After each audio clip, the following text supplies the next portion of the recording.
Well, the latest look at Star Wars Outlaws from the exclusive gameplay footage, IGN has brand new Star Wars Outlaws gameplay, and I uploaded a video breaking down some of what I feel like are the most glaring issues. I do feel like this game has significantly downgraded in its presentation since we first saw it in the summer of 2023. So be sure to check out that video. I don't just say, oh, it looks bad. I go through and point out specific things that they are doing with dust particles, light, facial animations. I sort of point out all the things that I think are bad, but I do leave the game and the video on a good note. And what we do here at Reforge Gaming is I do an upload every day, sort of walking through my opinion and trying to have good edits and good work there. I feel like my editor, my producer did a great job with that video, really finding those specific moments and pinpoint moments that look pretty poor. And then we come over here to a live stream to discuss it. And we actually start the day earlier than that. And if you're a member, you should be there every morning at 9 a.m. Eastern. We have morning coffee. We hang out for about 30 minutes. And we just drink our coffee and start the day, and then we head into that premiere. So if you are a member, make sure you hit subscribe, make sure you hit the bell button, have all your notifications turned on, make sure you're in our members only Discord. And if you are at a member plus or a VIP and you renew during the live stream, it helps out our daily goal. You guys are well on your way to 500 members this week. You only need about 100 members each day of the week, and you've been well on that pace. So thank you guys so much for doing that. And then I gift every 25 as a way to say thank you. And that, again, that includes those renewals. So double check and see if you can do that at the bottom of the chat. And for fans of the channel, you've been around a long time, the Frickmas Roast is here for July. Frickmas in July. ReforgeRoast.com up and running. And our triple threat is the cheapest it's ever been. You can get all 3 flavors of coffee for 48 bucks. So thank you so much to everybody who's been ordering that coffee. You're not getting emails right now when I print the label. I'm having to print the labels manually. We're working on some stuff in the background. So I printed like, I don't even know, like 9 labels or something crazy last night. And those should be going out today. So hopefully you went and watched that video. If you've not watched it later, leave a comment. I'll read some of those comments during this live stream. That way you can know what I think. And now it's time to hear what you think. So good morning and good afternoon and good evening to you guys. Thank you so much. I don't like making a video like that, but I could not help but say the honest truth about what I saw yesterday. This game just continues to look really, really bad. And speaking of Star Wars, Han shot first, and so did you. Thank you so much, Joker Quinn. First gifted member of the day, kicks off the day with 1. Thank you for that, sir. Guys, take a quick second. Go through that ritual. Gift a member. Hit like. Say good morning in the chat. The like button's probably the most important because it does help this video find more people. And we like to feature comments on the upload, so make sure every morning that you're in there watching those videos, don't just be chatting, leave that comment and you might get featured. We already have a ton of comments. Fuzzy Muffin said, you know what it needs? Tiles. When in doubt, tile out. Obviously making a bit of a Starfield joke right there. Victor Mayhem says 1 month UB Plus, play it, unsubscribe. While I am looking forward to the game, it's not a full price purchase for me. It would have to be a major, surprisingly good game for me to extend the subscription or purchase it. I think that is fair. I think that's a fair take. I think a lot of people are going to start to take that attitude with these games that allow you to play them on a subscription service, right? I think this is one of the reasons, you know, Xbox is changing where day and date lands, because they know people are going to do that. And it'd be interesting to see if Ubisoft feels similarly about people that are like going to sign up for a UB Plus for a month and play a big, huge Star Wars game, and then that's it, right? And then they just walk away. This was for sure my most hyped game when I saw the trailers last year, and I'm already starting to feel that Starfield disappointment coming on. I mean, I said it in the video, I'll say it again. Graphical downgrades are disappointing, but if the gameplay delivers and it has consistent performance, I'll get over it. I don't think Jedi Survivor was this gorgeous, amazing, you know, display of next-gen graphics, but it was a great game, a great story, and once they fixed performance mode, I had a great time with it. So my question is, were they playing this on the Series S or the X? I am going to assume they were playing it on a Series X. Luke Stevens said that when he played the game, there were a lot more graphical flourishes going on. So he watched the latest footage from IGN and said he thinks it's console footage. The on-screen button prompts are A, B, X, Y, R1, like it's an Xbox controller. So, but here's the thing. I think Luke Stevens is wrong. The video opens, and before they do anything, there's mouse controls on the screen. Like, and then all of a sudden they disappear. I think I'm thinking about the right video. We watched a lot of videos yesterday. I'm thinking about the correct video, am I not? I'm fairly certain we were watching this video from IGN, and you literally see mouse controls at the beginning, and then it goes away. Or am I thinking about another video? I might be thinking about another video. What did we watch yesterday where we weren't sure if we were looking at PC or console gameplay? Am I confusing myself?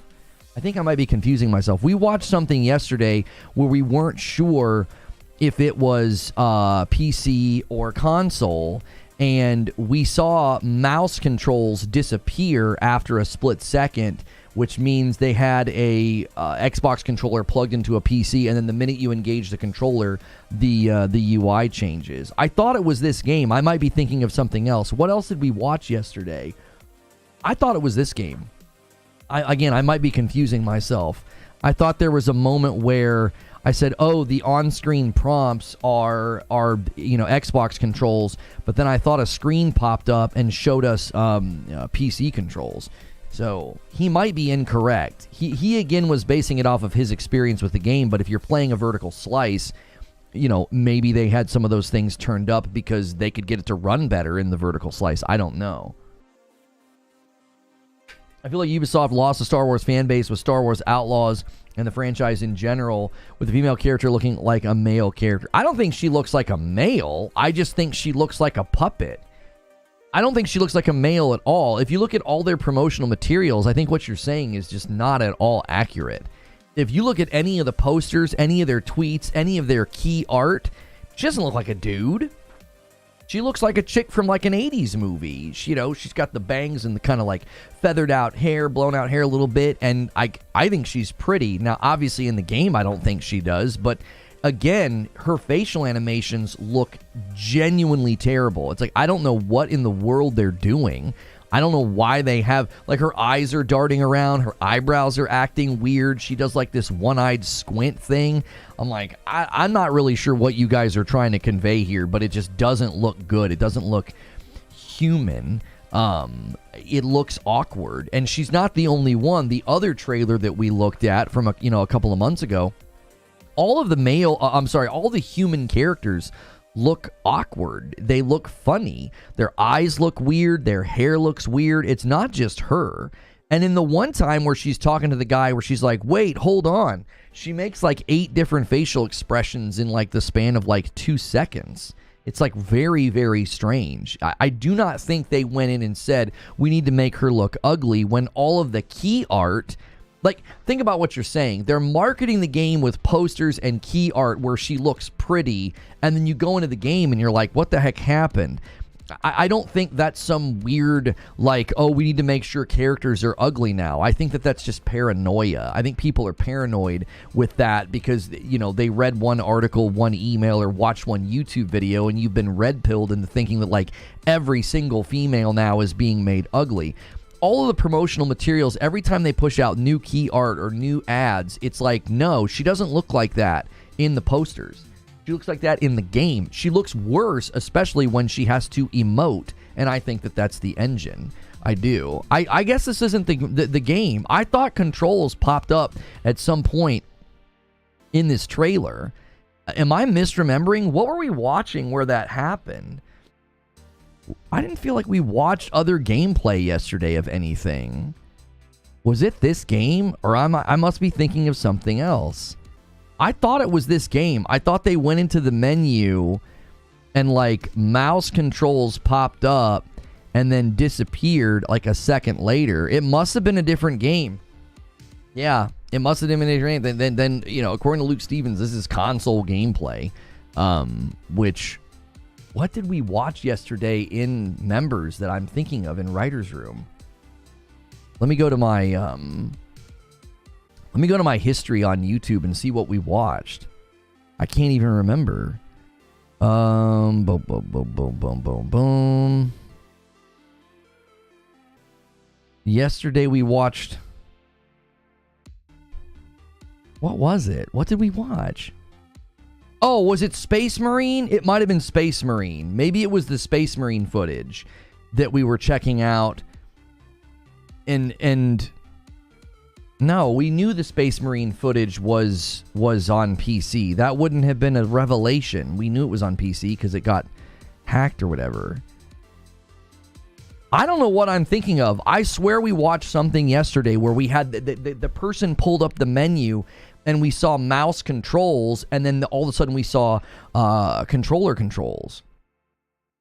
What's happening to the shadow around her in this clip? It's like she isn't there. What point in the video is it? What timestamp?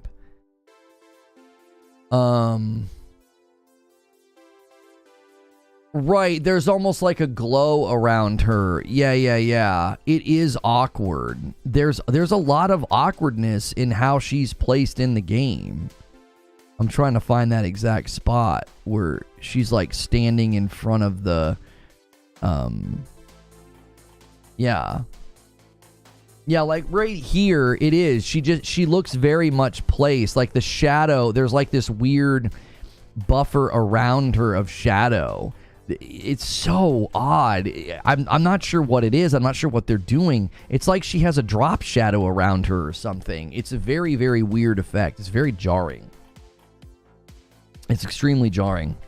The explosions look weak. 8-Bit Pro left a comment on the video. Yeah, the explosions do look weak. Kingslayer says, as a huge Division fan, it's not looking good for massive entertainment. The Snowdrop engine is great at creating worlds, but even movement over there can get kind of wonky and stiff. If you're a Division 2 player, you'll look at this game and see a lot of similarities carried over. It's good and bad and might be showing its age.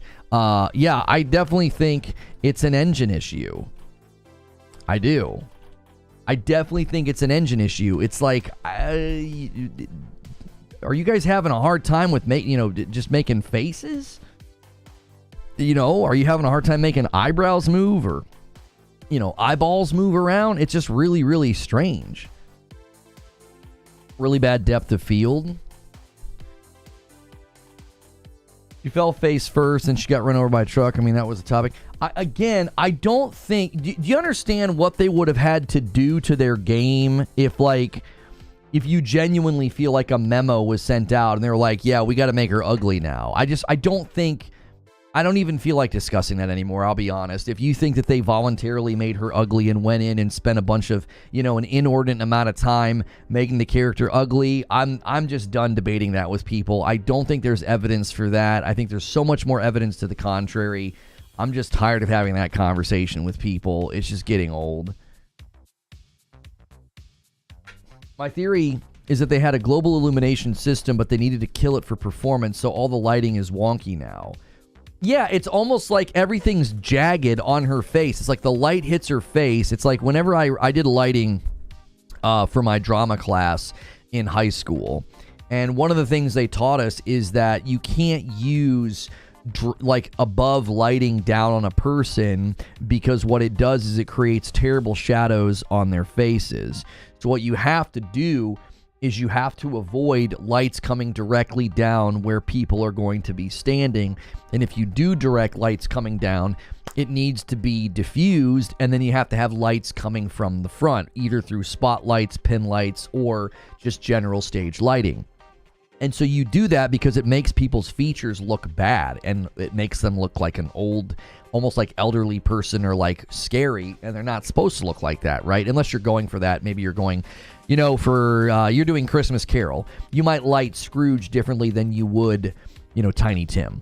So the point is that in this game, it does feel like the light hits her face in a way where it's like it makes everything look jagged and sharp and not soft. And in the earlier trailers, she looks very soft. Like her features look soft. Like she looks like she doesn't look like a runway model, but she looks pretty. She looks like she's got like a feminine featured face, and now she looks like a puppet. She looks like a mannequin or something. It's almost like they stripped away all of the polish, and it just turned it into like just very, very utilitarian pieces and parts, which is why the droids look great, because they're droids. Everything's metallic. Everything's going to have a sharp, straight edge, you know, or even the rounded edges are going to have a sharpness to them. The maps sound like they're going to be small. Visiting Tatooine again is getting tiring. The graphics look like a downgrade. Yo, what's good? Jesus Kun, how are you? Voice Mod, the popular voice changer and soundboard, is finally going to work with the PS5, Xbox Series X, and Nintendo Switch. Voice Mod is new hardware device that will get this working. Oh, what? I'm not sure why you put that in the Discord. That doesn't seem like pressing news at all. I thought that was like in something important. It's like Voice Mod is coming to consoles. What's the relevance of that? What do you think about the lighting in this one? Star Wars Outlaws DLSS 3.5 world premiere. I've not watched that. I'm assuming that the lighting is going to be significantly better on PC because they're going to be able to push things and crank things up. Crispy Bogod left a comment on the upload and says, not a Star Wars fan, so I was already likely going to skip this one unless the reviews came back exceptional. This looks like a mediocre PS4 game. It does, but not all the time. It doesn't always look... I don't want to do that. I think sometimes people overstate, you know, something looking old gen. But, you know, we had some pretty good-looking PlayStation 4 games like Ghost of Tsushima and God of War 2018 and Horizon Zero Dawn. We've had some very good-looking PlayStation 4 games. And then I look at Star Wars Outlaws and I'm like, he kind of looks old gen. It looks like something held it back, whether it was the illumination or the engine or something. The character movement seems so stiff, almost robotic and unnatural. Lido left a comment, said character face model animations have been one of Ubi's weakest points in most of their modern games. It seems to work a lot better when they change their style, like Phoenix Rising and Avatar. Agreed. I agree with that. Seems connected though. This guy's saying the No Man's Sky thing on my Light No Fire video. I feel like they're connected. I think it's more simple, says Fallout. Luke Stevens said that he tried it on PC, as did others. I think this is a console build. Yeah, but even as a console build, it looks really, really old. Thanks to console garbage players. Plenty of console games look way better than this gen. Plenty of console games look way better than this gen. Get out of here with that. Jedi Survivor looks better than this. All the first-party PlayStation games look better than this. You know, Plague Tale Requiem looks better than this. Come on, there's plenty of games this gen that look great, that do not look like something has happened to them or that they've been downgraded. I'm playing Yakuza 7 again. It makes me realize Outlaws needs to have you brawl with Han and Chewie. I'd buy it for that. Well, I don't want just a bunch of cameo fan service. I think that gets old. I think you can just keep doing that. Well, walk somebody out. You know, come on. I don't think you need to do that. These stories have got to start standing on their own. Like a mini cameo like Boba Fett in Jedi Survivor, I thought that was fine. That made sense. It was more of an Easter egg than a cameo, if that makes sense. Like, you don't want to have those moments of like, well, we have to have somebody walk out to make this worthwhile. This game should be able to stand on its own. I don't want Han and Chewie in it. Look at 6.5 minutes of the video. Her gun clips in the sand. 6.5 minutes. Her gun clips in the sand. What, like when she's laying there? What, when she gets up? Oh, well, no, I think it's supposed to signify that it's... Oh, no, yeah, you're right. I thought maybe it was like supposed to be like in the sand. Yeah, it just like comes out. Yeah, I mean, and again, that's in engine. That's not like some fully rendered cinematic. That's in engine. That's the character model just standing up in that spot. And yeah, there's some bad clipping there. Citizen JV says, I think everyone is massively comparing Outlaws to Fallen Order and Survivor. Yes, they might be similar to that of action adventure platformer, but I really think that Outlaws still has the reason to exist. What are you saying? What are you talking about?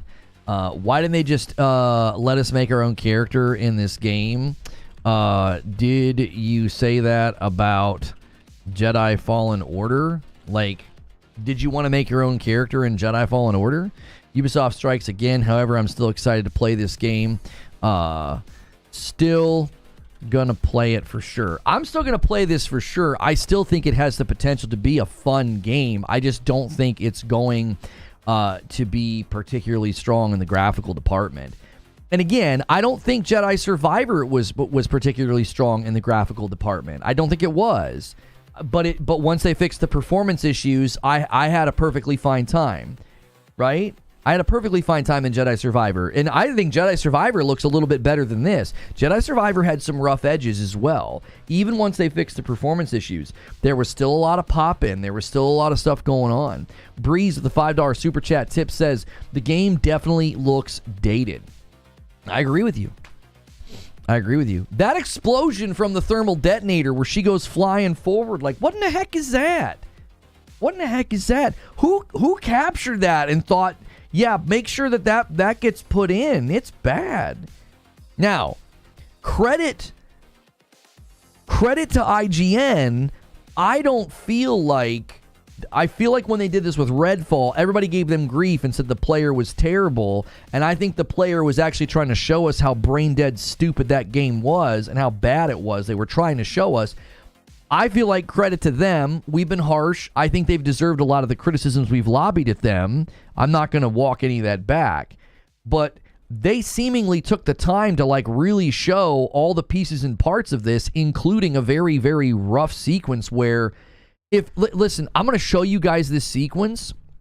I want you to see this sequence frame by frame so that you can understand what exactly is going on and why it looks bad. I'm not sure what's going on. I'm not sure who made this. I'm not sure if it was an intern. I'm really not. But I want you to enjoy. I want you to sit back and enjoy the hilarity of every single frame of this absolute travesty. This is so bad. I want you to enjoy this, okay? And you're going to see why it looks so bad. Take a quick second. We're 20 minutes into the stream. Do me a favor, smash the like button. It helps me. It helps the video. Consider becoming a member. If you pick a membership, pick Member Plus or higher. If you have a renewal, that counts in our daily goal. So renew your membership. Celebrate those memberships. We want to say thank you. All right? Let's watch this frame by frame. Okay, so there she is. She steps forward. She's, okay, oh, I don't know what that is. That's an Easter egg all of a sudden. Just go, oh, there we go. That looks phenomenal, doesn't it? That looks so good. Okay, some kind of distortion hits. Now, see, this is the problem. You're going to notice this multiple times in this sequence. The explosion continues to animate and continues to move, and she does not. So we're doing a frame by frame here, and this is why it looks so jagged and so weird. The explosion's going into its next frame, and she doesn't. She just stays put for some reason, all right? Let's go again. Okay, so there she advances. Nope, just kidding. Here's another one. The explosion advances by a frame, and she does not. This feels like just amateur hour, right? Why is she not moving? It's like when someone does stop motion and they move one character and they forget to move the other character, so the other character just stays put. So the explosion again, it animates frame by frame. She does not. It's almost like she's 30 FPS and the explosion's 60. It's like she moves every other frame. She's going to do it again here.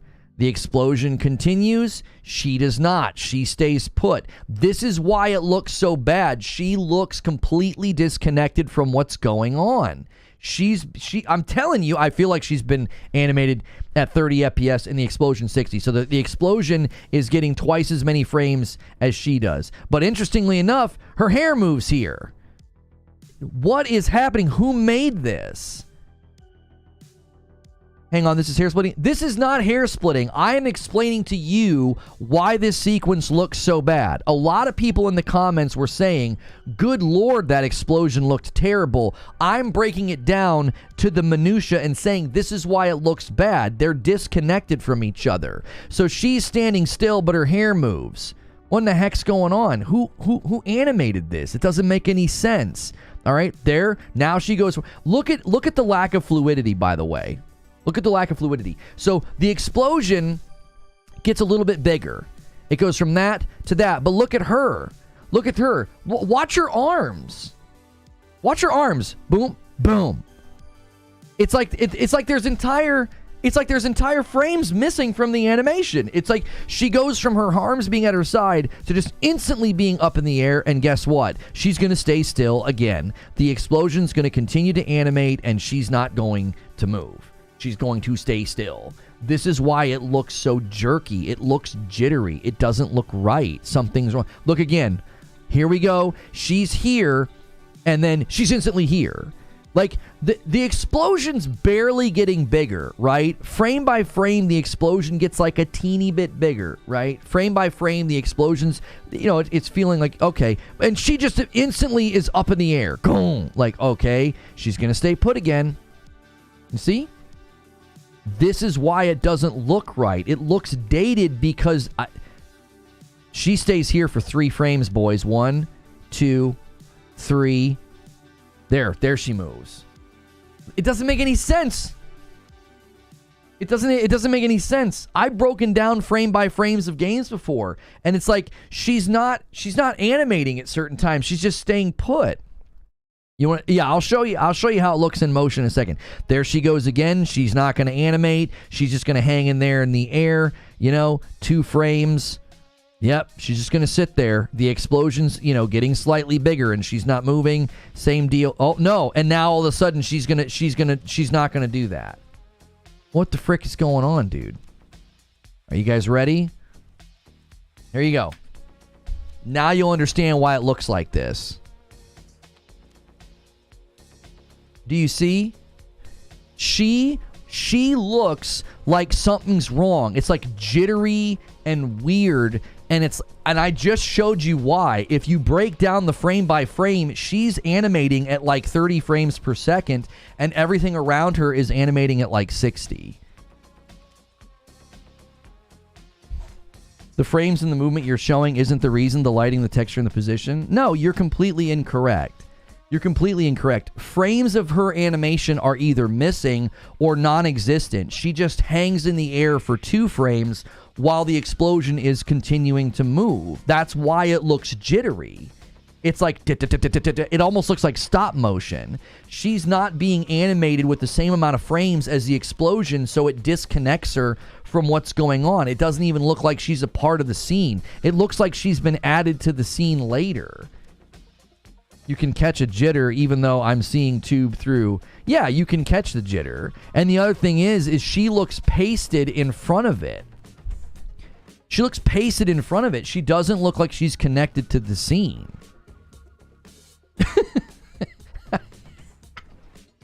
It's terrible, man. And I'm telling you, people are going to be like, yeah, you're nitpicking. This game looked incredible a year ago. Do we need to go watch the original trailer? It looked awesome. When she gets to that cantina, Creature didn't even show the right shot. It's the one edit where he kind of missed my verbal cue. When she gets to the cantina and she talks to the droid and the lighting is coming from behind them, it looks phenomenal. It's like, this looks like a stinking Star Wars TV show. And now we got this. It's like, it looking like a PS4 game. What'd you guys do? What happened? I'll tell you what happened. They've been showing us probably super polished, post-processed PC gameplay the entire time. I don't think it's Watch Dogs all over again. I don't. But it's definitely a downgrade. Undeniable. A huge downgrade from what they first showed us. It doesn't even look the same. It's like, it genuinely looks like a cross-gen game. It seems like what they showed us a year ago was next gen, and what they showed us recently is like, well, yeah, you can run this on your PS4, which you can't. At least I don't think so. This is not a cross-gen game, right? This is a next-gen only game. As far as I know. Star Wars Outlaws platforms. I mean, that would explain it. No, yeah, next-gen only. PS5, Series X and S, and PC.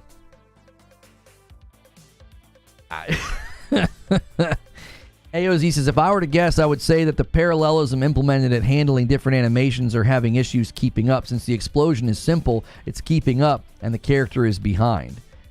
Yeah, she almost looks disconnected from the explosion, too. It's like she flies.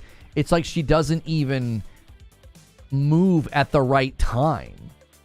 You know what I'm saying, AOZ? It's almost like she moves late. It's like in those old movies where you get, like, slapped and the person, like, moves a little late. It's like, oh, yeah, you're a little off cue there. It's like she's off cue. She doesn't even seem to move like when she's supposed to.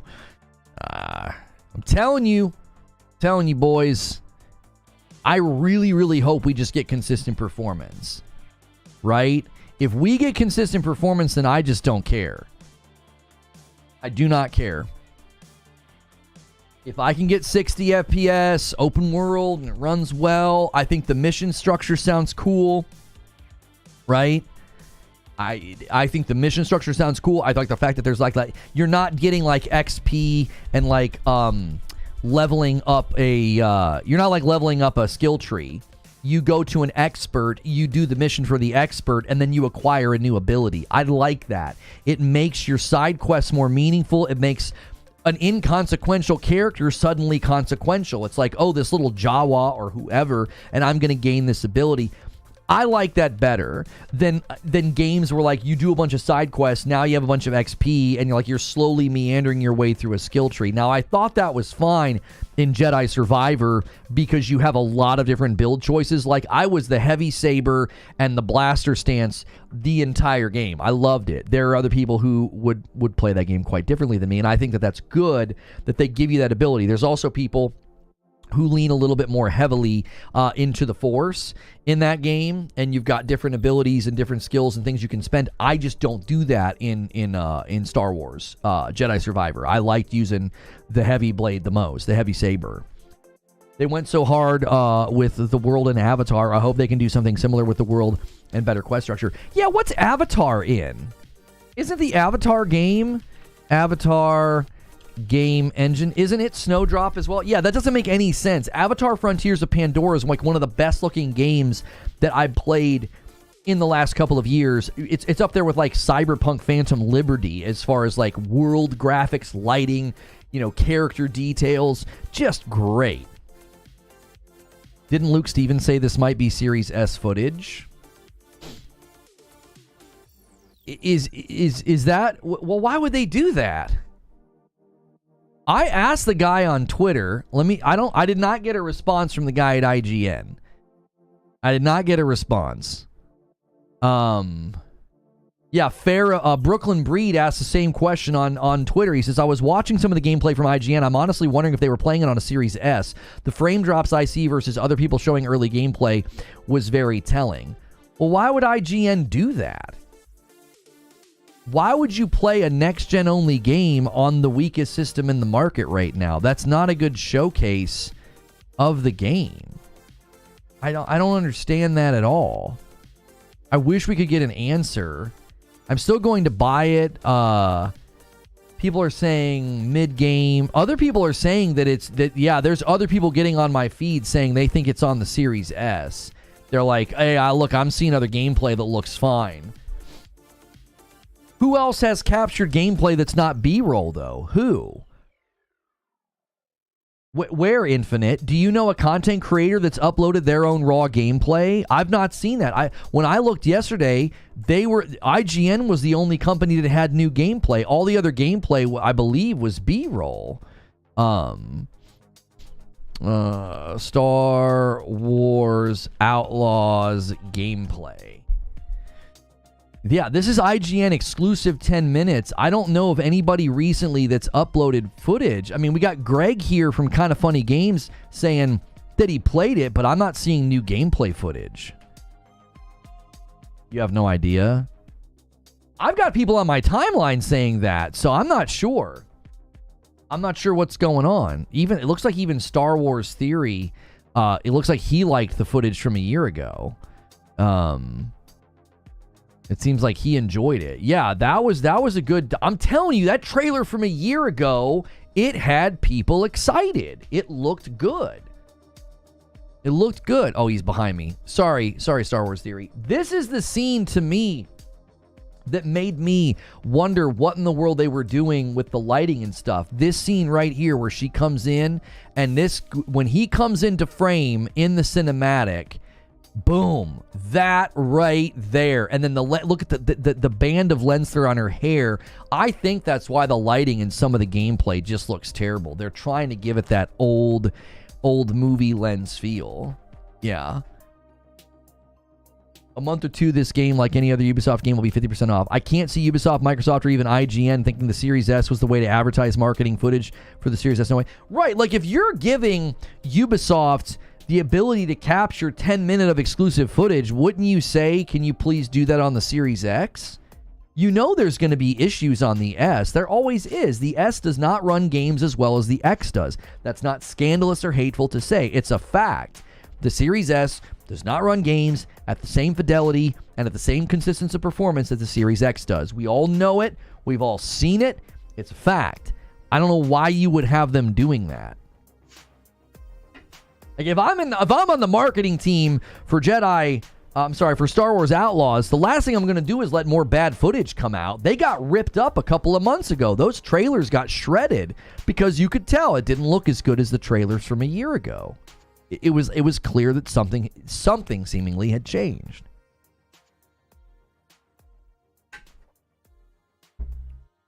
I think this is still IGN early footage that the dev said, okay, you can show it. I do not think it's new footage. What do you mean it's not new footage? What do you mean by that? It's new footage. We haven't seen this before. Yeah, somebody responded to their tweet about it. Here's a minute of the Star Wars Outlaws combat gameplay. Watch the full 10-minute video here. And the guy's like, is this for the Xbox 360? And Rissick comes in with the 10 bomb of members and takes us to 11. 500 members is the goal for the week, and you guys are well on your way with someone like Rissick in the chat dropping the 10 bombs. Thank you so much, Rissick. Welcome back. Good to see you, sir, and thank you for coming in swinging. Goodness gracious. People leaving nasty comments on the video. That's just not, you don't need to say, not to me. They were like replying to somebody else. Good night. I wonder if it's new footage for the public, but it's footage that was recorded a year ago. I mean, did they say somewhere in the video? Did they say? That would be so weird. Why would you have somebody upload gameplay footage that they recorded from a year ago? Why wouldn't you just send them new B-roll and new info and say, here, break this down? That doesn't make any sense at all. I mean, I know you're just theorizing. I'm not saying, don't theorize. I'm saying that does not seem at all like what's going on here. And a 5-bomb from Belphegor takes us to 16 members on the day, setting up a 10-bomb Agent of Chaos. We'll see if anybody takes the bait. Thank you so much. Yeah, exactly, Gail. Exactly. I know you guys are theorizing. I'm shooting down your theories. I do not think this is old footage. I mean, especially, listen, I'm here to tell you, this engine is good at certain things. Look at the Jawa's clothing. I mean, that looks really, really good. His clothing looks great. And then the R2 unit behind him, the way that they're using, point of focus, I think this looks fantastic. And then the minute she's on screen, you're like, what the frick happened to your game?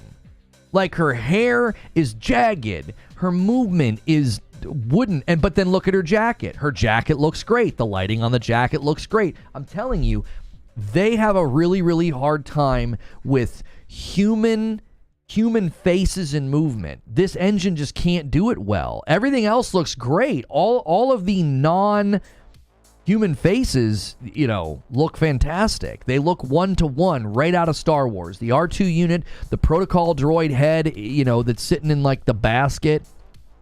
I think they did a great job with all of those assets. Like, it looks and it feels like Star Wars. It does. Looks and feels like Star Wars to me. It's not dev footage, it's early IGN footage. No, Captain, I hear what you're theorizing. I do. I don't think that you're correct. I do not think that Ubisoft would greenlight that. Oh no, that's fine. A month before our game comes out, go ahead and roll that footage that you recorded a year ago that's rough around the edges. No. No, I don't think so. I think your theory is fine. I don't think that your theory is plausible. And a 5-bomb from the bright side.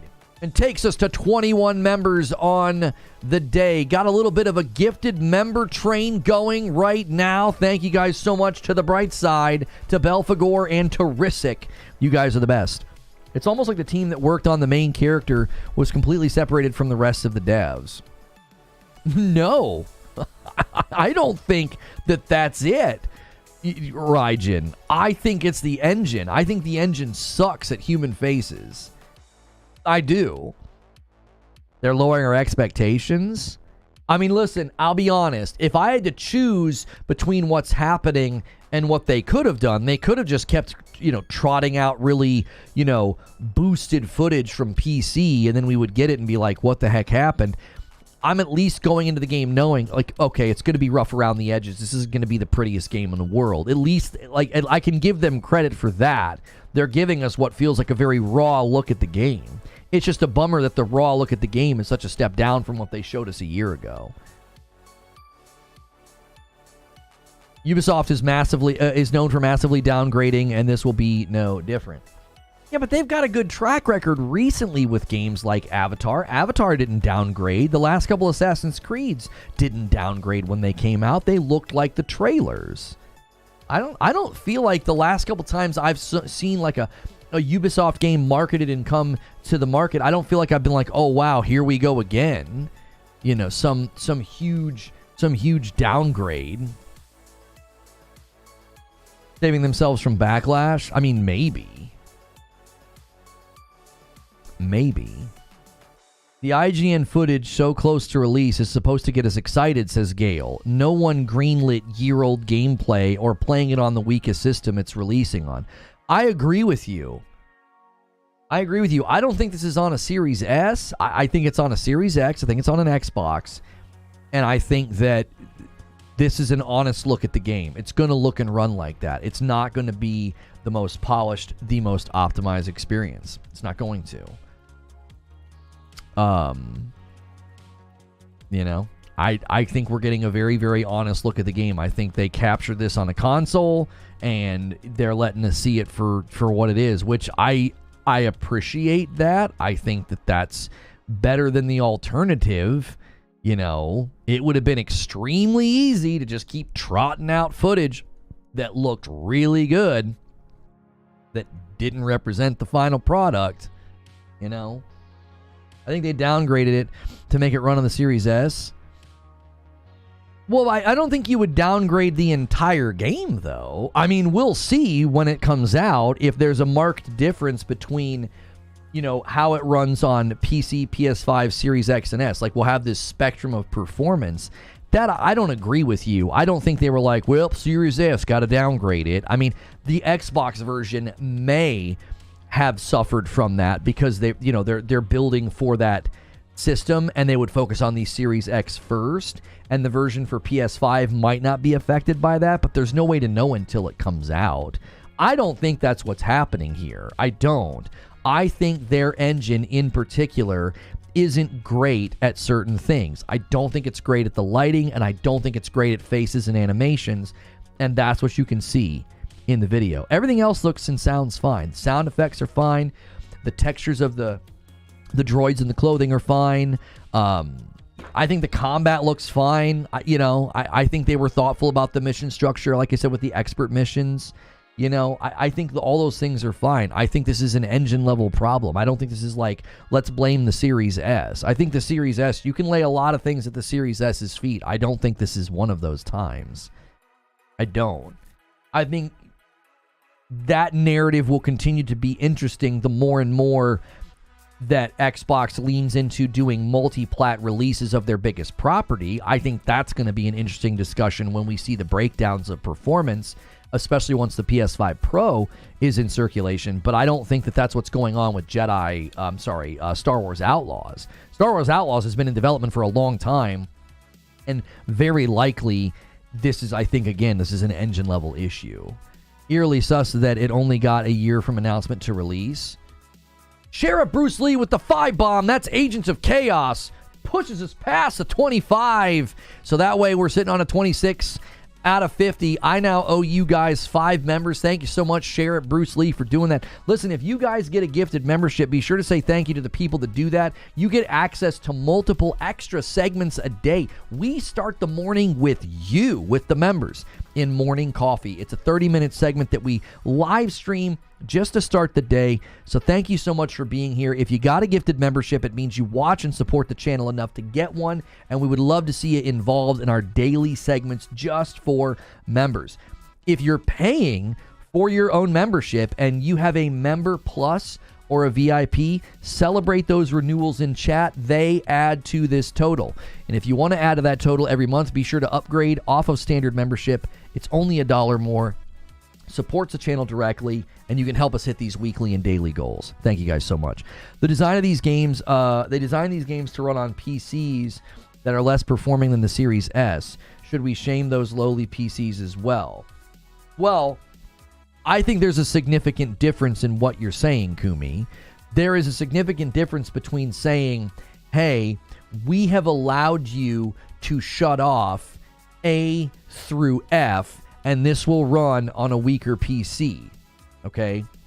That doesn't mean that the high-end PCs have had their version of the game diminished. But when you're building the game for a closed system like the Series S and the X, what ends up happening is, instead of the developers taking time tapping into the power of the Series X, they're busy optimizing for the Series S because it's a closed system. It's like, we got to get to run on this particular build. And what happens is the Series X then gets less attention. So just because you can turn a bunch of features off on your PC and get it to run doesn't mean they spent an inordinate amount of time optimizing the game for those weak systems.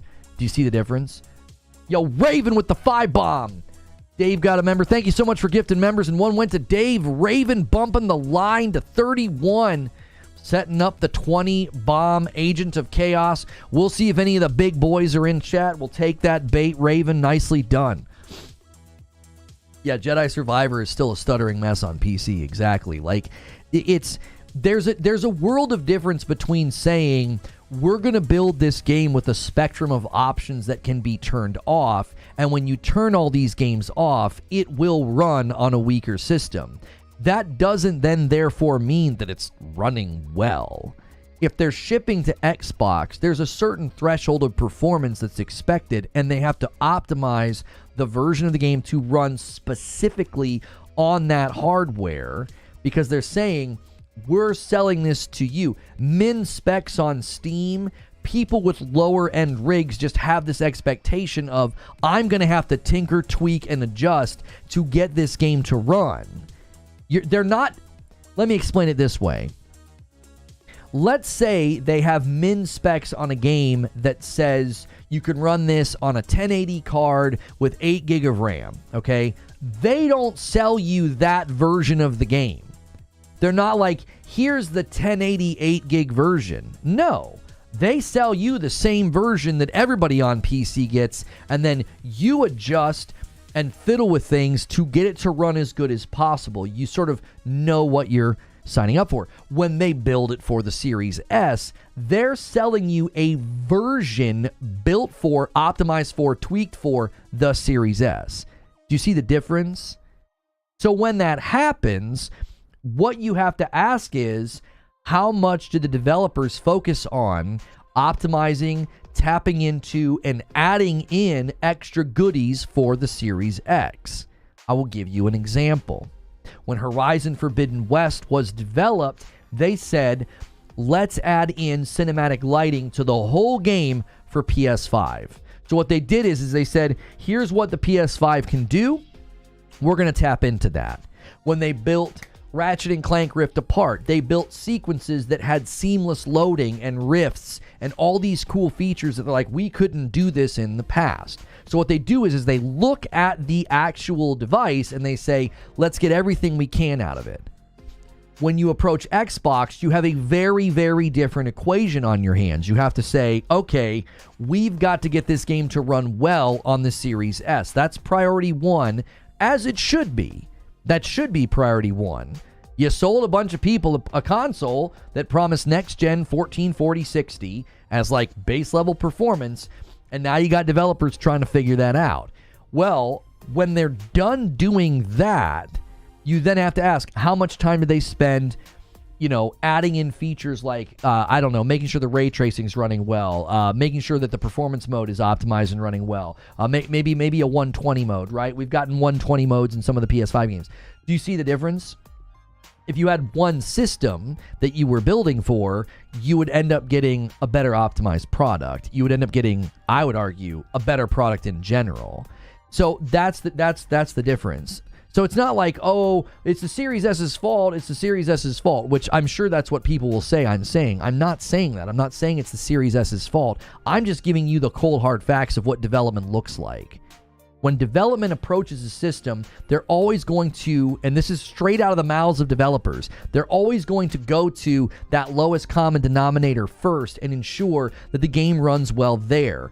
Then once you've got that, then you go in, you add in goodies, you add in extras, you add in cool stuff. This is one of the reasons why you'll probably never see a PC game built for the absolute top percentage band of PCs. They're usually building for that center band because there's more people there. That's what matters most. And then it's like, oh, this is the minimum specs that can run our game. But that's not them telling you that, like, that's the ideal experience. They usually have recommended specs because minimum specs purely means you have enough raw power to play the game. That's about all that communicates. Doesn't mean it's going to run well. Doesn't mean it's going to run consistently. Doesn't mean it's going to, not have issues with crashing or stuttering or what have you. PC gaming is basically brute forcing performance at the higher end. It's never truly optimized for the highest end card. Sure, they're usually building for that center band, as I said. And again, certain engines are better at this. That's another question. You're always dealing with technology that may or may not scale well, right? UE4 is currently scaling better than UE5 because UE5 has some rough edges and companies are trying to figure out optimization. But, I feel like the name just left my head. The Decima engine. The Decima engine that is present in Horizon and Death Stranding. I feel like that is a very good engine. That engine can use things like DLSS and tap into much weaker hardware and give you a very, very good-looking game and a very good experience. Autogon Ocelot with 23 months. Welcome back, dude. Almost 2 whole years of membership.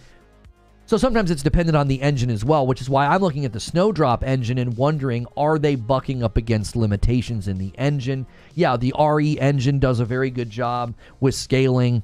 RE engine games typically do great, basically everywhere, that it shows up. Now, again, the RE engine's not like a one-size-fits-all engine. You might not want to use it for certain games. Developers would have to weigh in on that, like the versatility of an engine. Sometimes you approach an engine and it's missing things, like the DICE engine. It's a DICE engine, right? The one that they had to use for Anthem. They basically had to build the flying mechanics from scratch. The game didn't have any of them. So sometimes the actual engine itself is like lacking technology that has to be basically homebrewed or built from scratch to even allow you to do certain things in a game, like fly around, slam the ground, etc. So with Star Wars Outlaws, I do not think that we are entering into a situation where the developers were like, oh my gosh, Series S really hurt. Yeah, Frostbite engine. Sorry, not the DICE engine. Frostbite engine. They're like, oh my gosh, it's DICE's engine. Thank you. We're going to have to optimize for Series S, and that's what's hurt the game. I think we're looking at issues with the engine itself.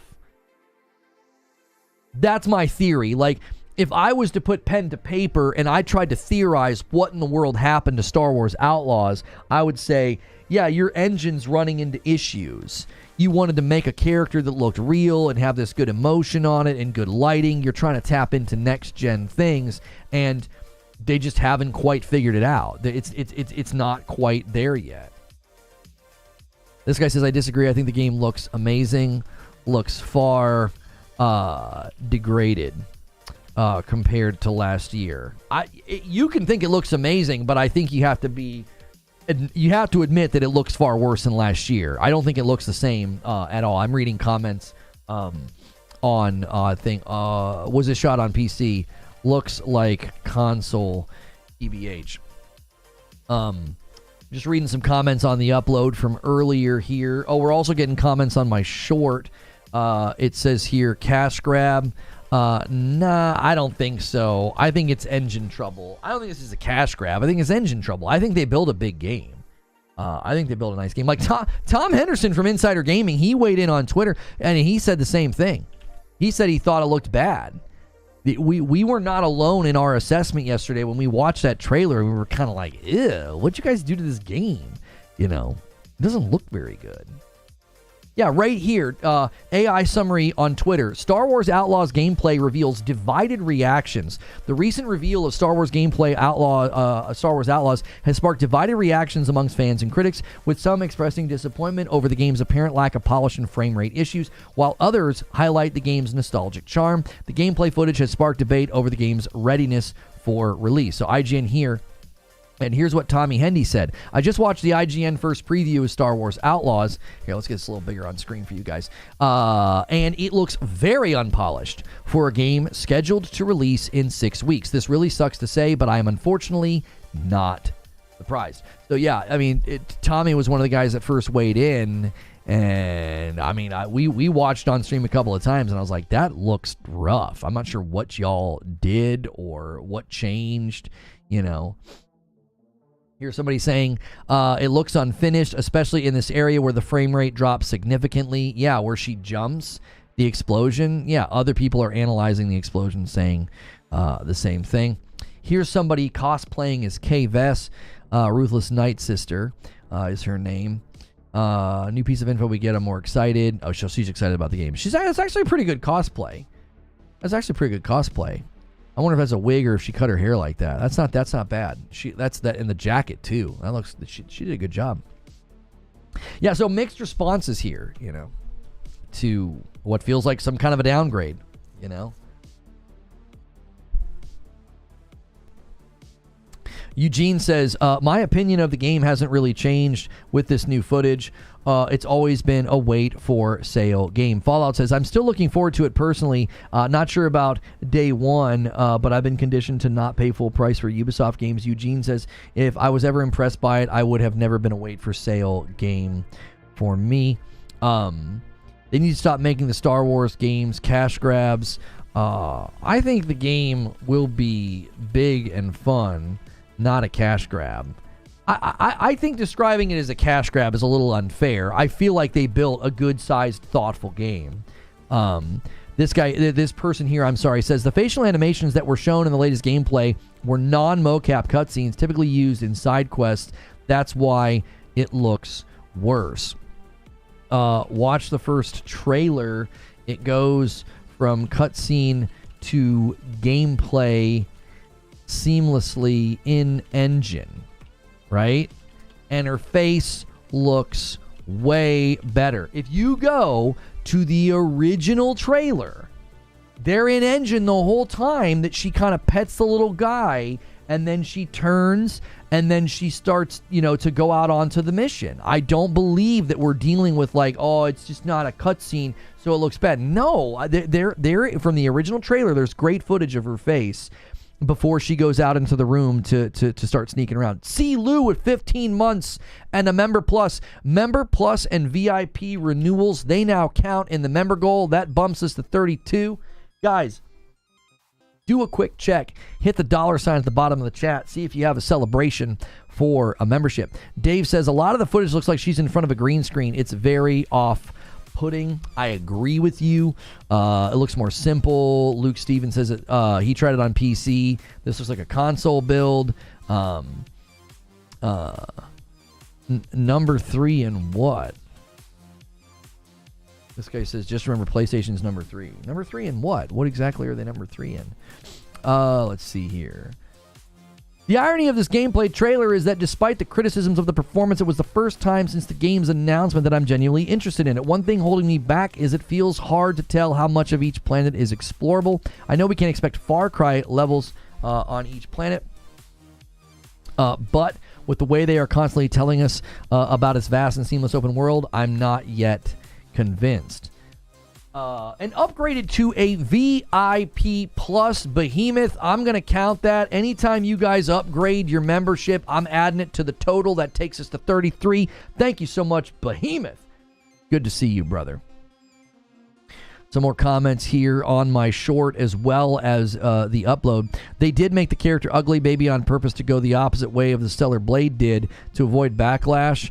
All key art and promotional posters, she looks the same. I don't agree. They wouldn't be using all of this key art. The latest key art, she does not look like they've changed her, right? If you go and you search for Star Wars Outlaws and you just search for images, and Behemoth with the 20 bomb takes us all the way to 53. Homie Juan Kenobi hits 25 months as well. Thank you so much. That's a huge Agent of Chaos blasting past 50, and now we're on our way to 75. That's a big one. His name's Behemoth for a reason. Listen, if you go look at all the promotional key art, like, this is the latest poster, okay? This is the latest poster. I just refuse to believe that they're like, yep, we got to make her look ugly. She's the center of the shot. Her features are soft. I don't know why she sometimes has a butt chin and sometimes doesn't. The butt chin's gone, right? Features are soft. She's lit in a way that feels like older movies where they would like soften the lighting on the female characters. Sometimes they would put almost like a blur on the camera. I believe when I was in drama class, my drama teacher taught me that in some of the older movies, they would literally put something like Vaseline on the lens to soften the features of the women, to make them look pretty and almost have a glow. They would overlight them. They would hit them with more lighting as well, so it would create an almost like angelic glow. That's what she's embodying right here. Like, I don't believe they're like, yeah, throw out that poster, but then make her look ugly in the game. It's an engine level problem. It's clear that the engine's struggling. It's like her eyes look weird, her eyebrows look weird, her hand movements look weird, like she's clipping through stuff, frame rate issues. It's like, it's the engine. Lido with 27 months and a member plus. Well, look how bad is the downgrade of the recent gameplay compared to the 50-second NVIDIA PC clip. Well, let me bump the line to 54. Thank you so much for renewing your member plus. That counts. Thank you to everybody doing the big member bombs today as well. Yeah, you wanted to watch the PC clip. Hang on. Where is that? I clicked on it earlier. Here it is. Do we have sections with her? This is all chopped up, though. This doesn't prove anything to me. These are the sweeping camera passing. No, like this is all hard to judge. It really is. It's really hard to judge. Like, what does this even mean about what the game's going to look like? What's her face going to look like? What's her facial animations? We get none of that here. This is all scenery. No offense, Lido. I'm not trying to be dismissive. I don't think that gives us a good point of comparison. That's just a bunch of scenery. My issues with the game are, you know, the animations of dust or the frame rate or her, you know, or the. I don't think it's fake. No, Lido. I just think it's really, really easy to boot up a game on PC, tell the camera to sweep through a town, and have the graphics turned all the way up. That's not gameplay. Like, it is, but it isn't. It's like showing me what the game looks like in engine when nothing's happening. You know, your camera's just slowly swooping through a hallway or a town. They're showing off the technology. Cool. That's great. I think that serves a purpose. But I do not think that helps us with our current assessment of what in the world happened to this game. Is it an engine level problem? I don't, because I think the scenery in the latest gameplay looks fine. we were looking at the trailer earlier. Like, I think her jacket looks fine. Her pants, her belt, her gun. But then look at her hair. It's like the minute you have lifelike things that are supposed to happen, this scene as well. The metal structures, the R2 units, the Jawas, all this looks totally fine. This all looks totally fine. None of this is a problem. This looks good. It's I'm telling you, it's the minute they try and do anything with her human features, whether it's her hands or her hair, her eyebrows, and I think they're having a hard time even keeping her looking consistent. She doesn't even look consistent. These are even older photos of her. Look. These are even older photos of her. That looks like a different character. These are some of the earliest looks that we got at her in the game. And now you get shots like this. You know what I mean? It's like they can't even get consistent appearances for her. These are some of the oldest pieces. Like, that doesn't even look like the same person. Neither does that. And now she looks like this in one of the more recent trailers. But then you fast forward to today, and she looks like this. These look like completely different characters throughout all these shots. It doesn't look like the same character. Look at her here on the key art. What the heck? That's what I'm saying. Like, people are like, oh, she looks ugly or whatever. And I'm like, I don't think she's ever looked consistent in all of the footage that I've seen. I don't think she's ever looked consistent. I think she consistently looks like the lighting is weird. Her hair and her face and her jawbone, all of it just looks jagged. It's weird. I'm just saying. I think the key art's all been great. Like, this is great key art right here. Like, the setting and the tone of the game is very, very cool. It's just the gameplay. I don't know what is going on. Again, I'm surprised they even let IGN publish it. This guy says, I could be coping, but I feel like the most recent gameplay wasn't from the most recent build of the game. Then why show it 1 month before release? Why would you show it 1 month before release? Her jawline keeps changing. Yeah, her jawline's changing. Sometimes she has a butt chin, sometimes she doesn't. Sometimes her hair looks like one shade of brown, sometimes it looks almost black. It's like I can't make heads or tails of what you guys are doing. It's like a profile picture versus in real life. Yeah, it's Instagram versus real life, that's right.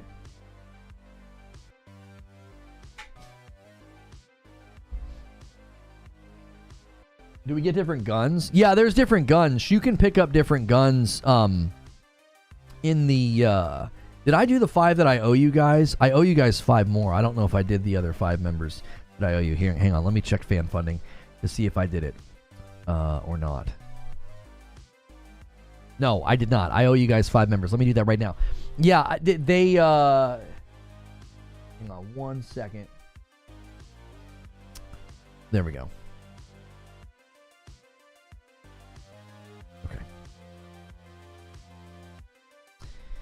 You think this could be all the result of Disney rushing them to get the game out? Yeah, if I was to put my finger on a problem, UK gamer, it feels like Jedi Survivor all over again. It's like, yeah, the game's not ready. This is what they were aspiring to, and this is what we're going to get because it's not ready. They ran into that. They ran into that with Jedi Survivor. It was obvious that the game, when it came out, needed almost another year in the oven. Graphics look like crap, but look like it was a horrible capture device. Well, a horrible capture device isn't going to create animation issues, right? The issues with her animations, like her eyebrows, her mouth, her hand movement, none of that's going to be affected by the capture device. Now, the capture device could affect frame rate and maybe compression issues. Like if you're seeing like weird artifacting during fast movement, it could affect, you know, it looking like a crisp picture with respect to the resolution. So to me, I'm not seeing evidence of bad capture. I know what bad capture looks like. I know what bad streams look like. You guys know during UB Forward, I always say they don't know how to set their bit rate. There's all kind of clues that tell me, you know, I've been live streaming for 10 years. I've interacted with probably 7 or 8 different capture card, you know, types. And I can spot evidence of bad capture. I don't see evidence for bad capture in that footage. I don't. I see awkward animations. I see stiff player movement. I see weird frame rate issues that when you break it down and you do frame by frame, it's not the capture, because then the entire image, the entire capture would be struggling. Capture device isn't going to create frames with her not moving. Right, when we did a frame by frame of the explosion animation where the explosion's moving forward with its animation and she is not, that's not something that a capture card can cause. This guy says, great content. I love Star Wars, so I'm looking forward to playing this. If this was an IP that I wasn't a fan of or familiar with, I would probably pass until it's on sale. I think that's fair, you know? I think that's fair. This guy says it's a huge Star Wars fan and an older Ubisoft fan. This is coming from Batuk the Bruh, I think is how you say it. As soon as I heard Ubisoft was working on a Star Wars game, I knew it wasn't going to be good. One thing Ubisoft fails to do well every single time is animation and writing. The gameplay is often hit or miss. You either like the loop or you don't alongside with huge unending open worlds. Knowing that I don't watch more than 5 minutes of gameplay of this, I knew right away this was another Ubisoft game. They have said good things about avoiding open world annoyances. They've actually spoken very candidly about like they're avoiding some of those open world annoyances, and I think that that's good. Trailer versus in-game, but still, it looks like she went from Starlight Season 1 to... Oh, I don't like talking about that. That's a... It doesn't even look like the same person, though. Right? Fuzzy? I'm be honest, the first picture and some of the pictures I just showed you guys a little bit ago, she looks more like... She has very little ethnicity. She looks more like a Caucasian, more like a white girl. And then the newer stuff, she looks more like she has some ethnicity to her. Like she's got darker skin. Her face is more angular. Like I think she looks good in some of the footage, but then in other footage, it's like, again, the lighting and the textures or whatever. But like it looks like a different person. Some of the earlier footage, it's like, who is that? That's not even the same. It doesn't even seem like it's the same actor. It's like they switched people.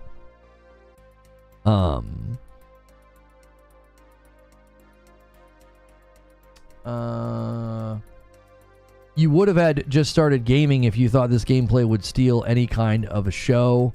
The first trailer was highly praised, but okay.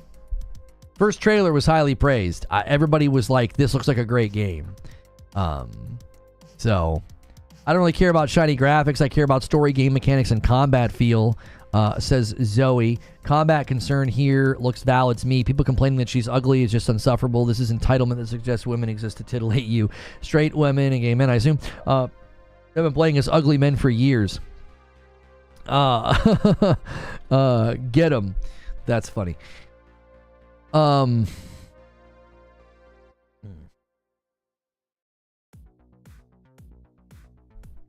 This could have been so cool with the male protagonist or create your own person. That's just my opinion, but it could have been a real Han Solo simulator. But I know going in to have Disney writing, it will be a kid's game. LOL. Have to play as a woman?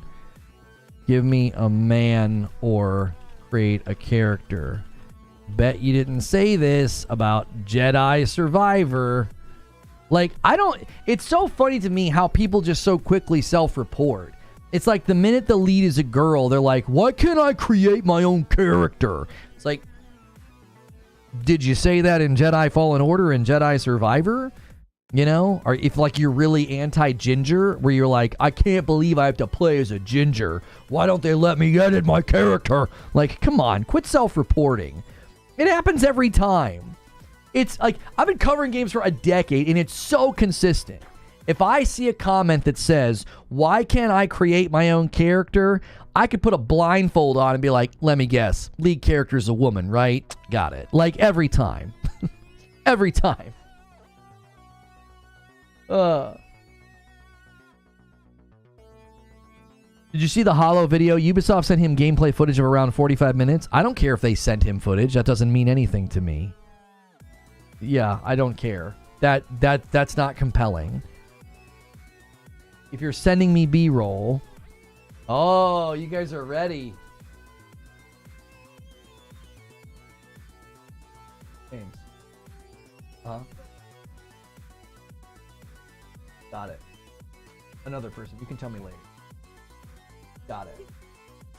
You look kind of scary, bud. I'll be real. Yeah. Don't go up to anybody younger than you. You might spook them. You look like you're ready to rob a bank. Knives with ketchup on it. Don't do that. All right, go on. Nice. A 3-pack of scrunchies. You won the day, kid. Oh, that's fine. That's BS. I want to create my own character. That doesn't mean I hate women. Well, that's a hit dog that barks. I didn't say anybody hates women. I said every time I see somebody saying, why can't I create my own character? They never say it about a game like Jedi Survivor or Jedi Fallen Order. It's always when the lead is a girl. It's always.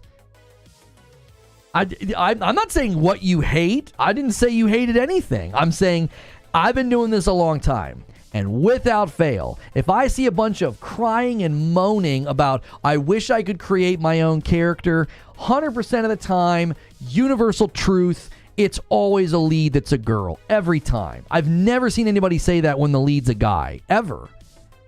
No, I've never had anybody get on my comments, my Twitter feed, or in my live stream and be like, I really wish we could create our own character. It's only when the lead is a girl. Because there are people who don't want to play as a girl. You can have that preference. But that's fine. I just think it's weird. Like, who cares? Returnal is one of my all-time favorite games. The first 2 Tomb Raiders, when they rebooted Tomb Raider, I loved those games. I don't care about that. Horizon Zero Dawn and Horizon Forbidden West are great. They're great. Like, I don't care about that. I can't sympathize or empathize with it. I don't get it. I've played games as animals before. Even if the game was Han Solo, I would still rather have my own character. I mean, if there's no way to know if you're being consistent because we'd have to create an alternate timeline and observe your reaction, and we can't do that. We're not Doctor Strange. But I don't trust that very far. I'm not calling you a liar, but I guarantee you, if this game was letting you play as Han Solo, everybody would be like, y'all can't wait to play as Han Solo. They'd be jazzed. They would be pumped. You know? You wouldn't be like, oh, Han Solo? No, I don't want to play as like one of the most iconic characters in film history. I want to make my own character. Come on. Get out of here. Now, if it was some generic throwaway scoundrel, you know, I might believe you. But come on. Did you say that about Jedi Survivor and Jedi Fallen Order? Did you? If you're consistent, then I would be like, hey, congratulations, you're consistent.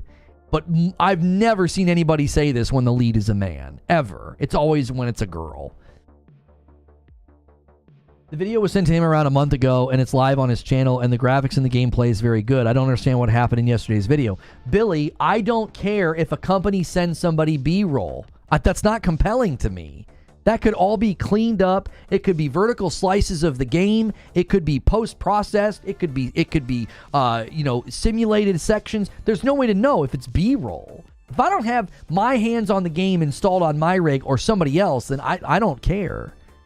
The real problem is the characters you're referencing suck. Aloy's terrible. I don't agree with you at all. I think she's a great character. Horizon is one of the biggest and most successful new franchises in PlayStation's recent history. People truly don't understand how popular that game is. That game has done exceptionally well. If she sucked as a character, then it wouldn't be a very popular game. It wouldn't have gone anywhere. When your lead character isn't compelling or interesting like the lead character in Forspoken, no one cares. your game doesn't go anywhere. When you have a good lead character and a good story and a good world, your game goes places.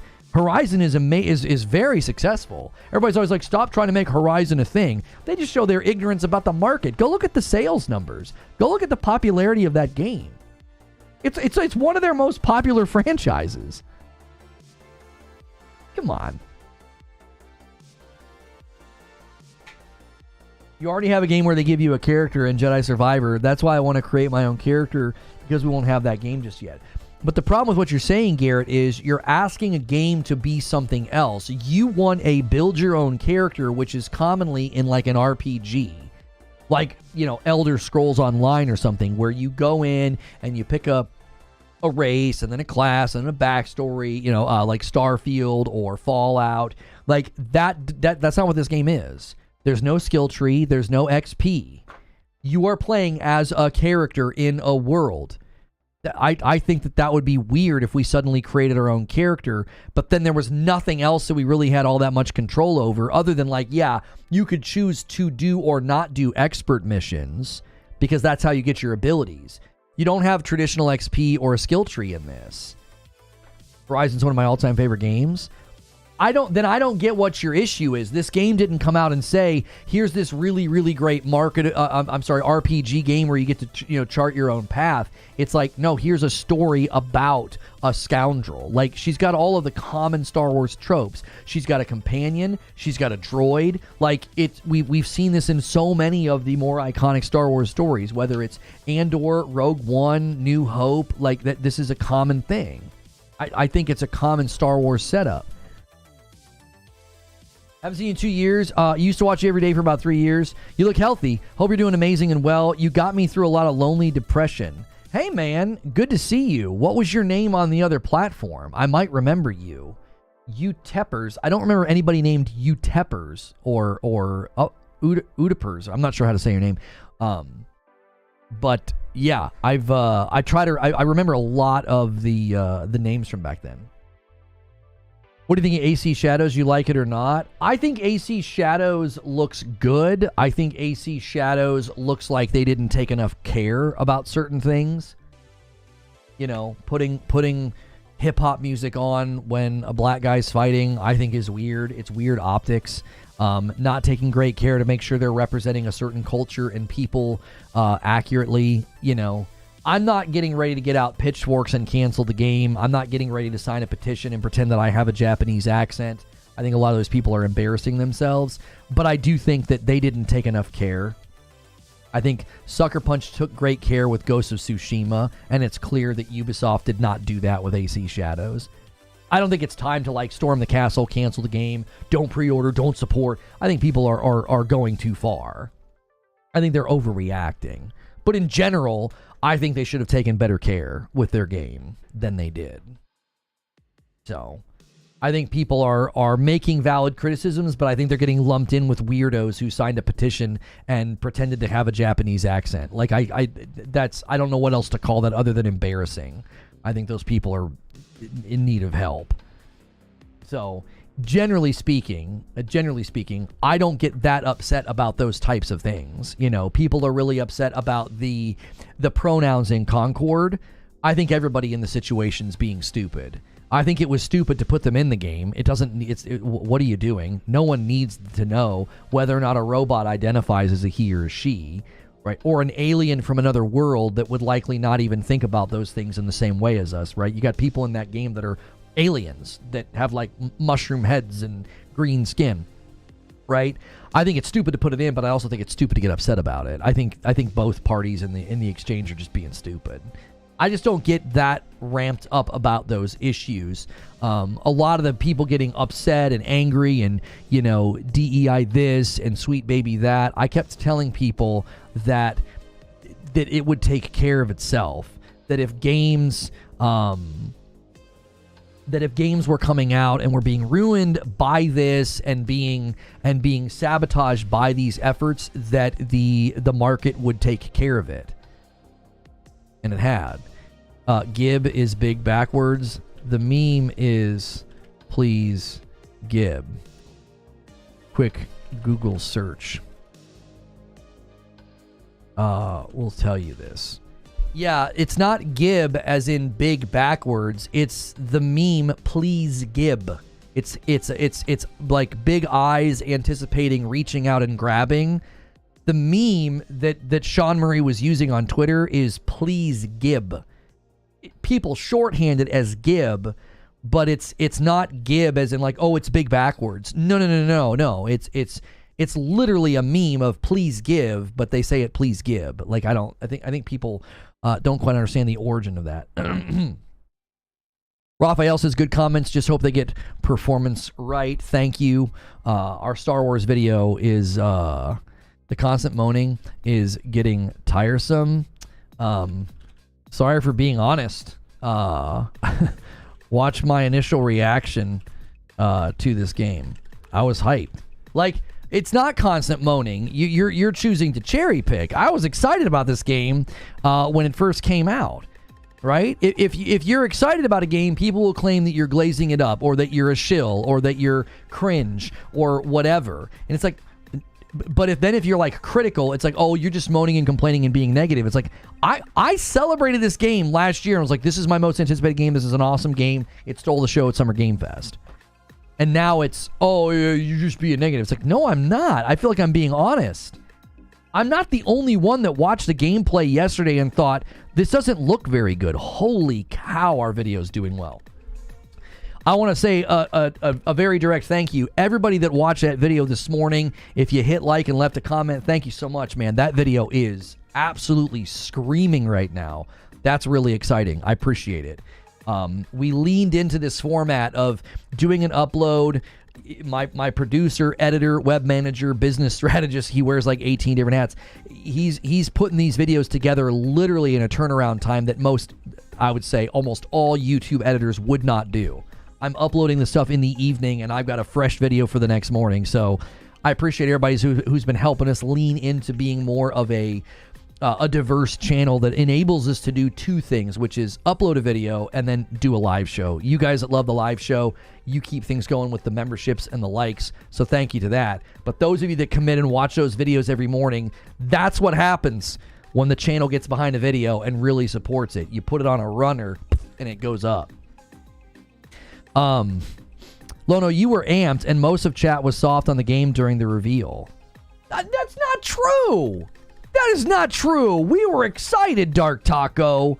I don't agree with you. I do not agree with you. Let's go back and see.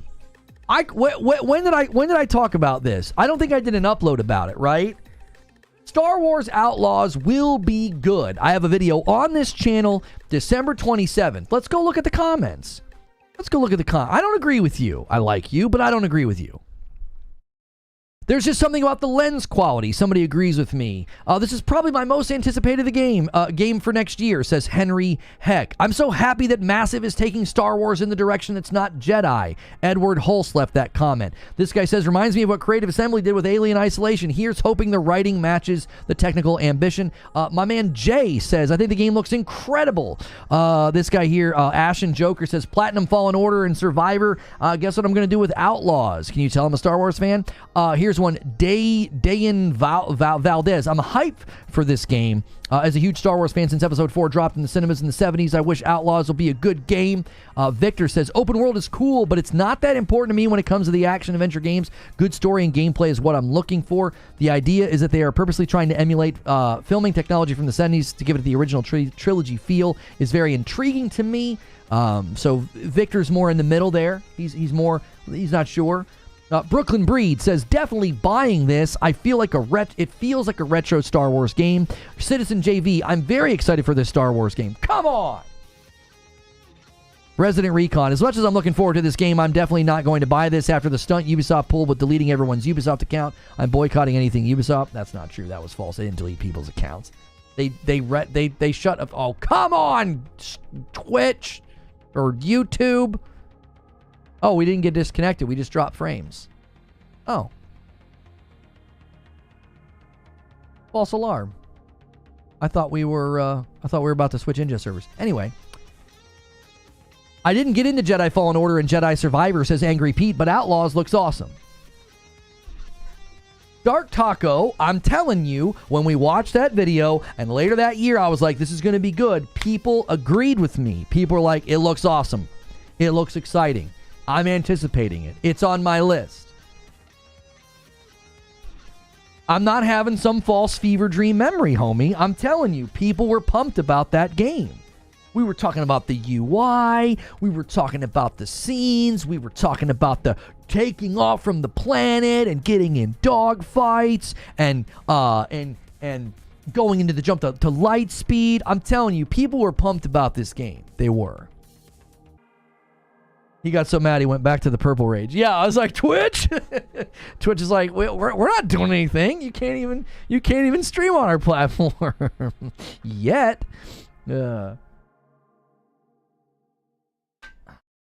You right? Dark Taco, you know I love you, but I'm like, come on, man. I feel like people were pretty pumped. Right? Man busted out receipts. Well, that was the upload. I did a show. Let's go back and see here. I did a show called Game Fest Winner. 5,000 views, great like ratio, almost 500 likes. All right. And then what happened? Release day confusion. And then April of this year, Star Wars Outlaws, Why I'm Concerned. Right? And then there was the brand new story trailer. And then I did a show called Why All the Hate. And then today, gameplay looks worse. It's a tale as old as time, isn't it? Isn't it? It's a tale as old as time. It's like, oh, this looks great. I'm a little concerned. What the heck's going on? It's just like this. It's like the plane just slowly crashing, you know? It makes me sad. It makes me sad, bro. It's like this keeps happening. I was so stoked for Hellblade 2. And we all know what I thought about that game. Goodness gracious, compared to the first. You know, all my most anticipated games, you know, and you know who just keeps delivering greatness? Sean Murray in No Man's Sky. And it's just a shame that we can't do more with that game. You know, in the past, anytime we tried to cover No Man's Sky, we just got a lot of negative response. You know, a lot of people just like not interested. I think Light No Fire, will be I think we'll be in a good spot with Light No Fire. You're expertly volleying all this incoming from Gamer Debate Bros. I'm so subscribing to this channel. Thank you. Zoe, get in here in the live stream. Get in the live stream. Zoe leaving nice comments on the video. Can a person dabble in No Man's Sky, or should I not bother? My advice is always you need to play it for a couple of hours to get your footing before creating an expedition character. I think the expedition character grind is the best way to play No Man's Sky. Now, that would people that disagree with me. If you're not about to get locked in there with the game, right? You know, I'm not locked in here with you, you're locked in here with me, right? If you're going to go through like a Rorschach moment with the game and you really get locked in, if you're not going to do that and you want to play more casually, I think the expedition grind is a great way to play the game more casually, but you're going to have to at least put in a couple of hours because expedition grind assumes a decent amount of base level knowledge that you might not have. It's going to tell you to do certain things and you're going to be like, what's that? So I think once you get off of a planet and maybe even make the jump to another galaxy, I think at that point you'd probably be ready to make an expedition character. That's going to take you a couple of hours minimum, you know. That's going to take you a couple hours minimum. That would be my thought. I people in chat might have different advice about No Man's Sky. Reckless Gambit left a comment on the video. Big studio, big game, shrinking timeline, big investor expectations may be forcing their hands to cut the usual corners in all of the usual places to make their date. Disney to blame once again. LOL. You know? Here we go again. It's Disney rearing their head. We want a game every so many months. Mediocre Milton says, did they ever add combat to No Man's Sky? The last time I played it was basically zero combat. All it was scanning planes and wildlife. Yeah, you can get pretty decent guns now. The latest trailer shows them like fighting like some kind of a monster. Therapy quantified with a 5 bomb takes us to 59 members on the day. Thank you so much for doing that. Therapy quantified. If you guys got a gifted member from Therapy, be sure to say thank you. Expedition walks you through everything you need to know. I hadn't played in a while, Eugene, and I felt like the Expedition was asking me to do things that I was unfamiliar with. I don't know if that's true. Maybe they do a better job now. I haven't played an Expedition in a while. The first time I did an Expedition, they were like, use this, pull this out, build this, do that. And I was like, what's that? That's new.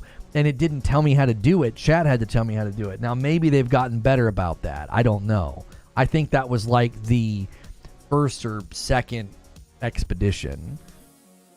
What's wrong with the Acolyte? We don't have time for that, okay? We don't have time for that. We don't have time. I'm not a TV or movie review channel. I'm not. You can get a rough feel for No Man's Sky in about 8 to 10 hours. Oh, there you go. There you go. Are you looking for a merch partner?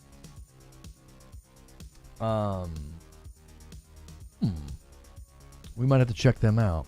They work with pretty big people. We have a merch solution though, currently.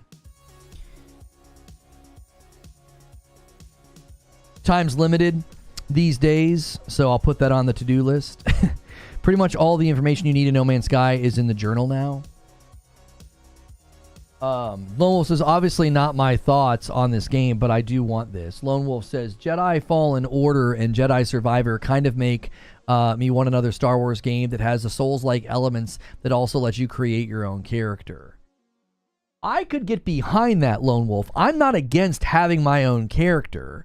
But when a game comes out and they're like, this is the game we built, here's the character, here's the systems, and you're like, yeah, I really wish I could build my own character, I always just feel like that's out of place. Right?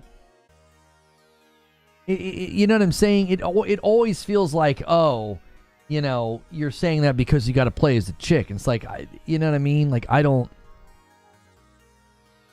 It feels to me like if you build a game, like, again, I'm going to go to Jedi Fallen Order and Jedi Survivor. Like, they built the game around the fact that, like, the story in Jedi Survivor and Fallen Order is compelling because you play as a guy that has this backstory. And, you know, you get to see him being a Padawan in Order 66. Like, you get to see all that. I don't think that would be as powerful as if you were running around as some custom-made character. I don't think it hits as strong. I don't think his back and forth with Trilla or Seer or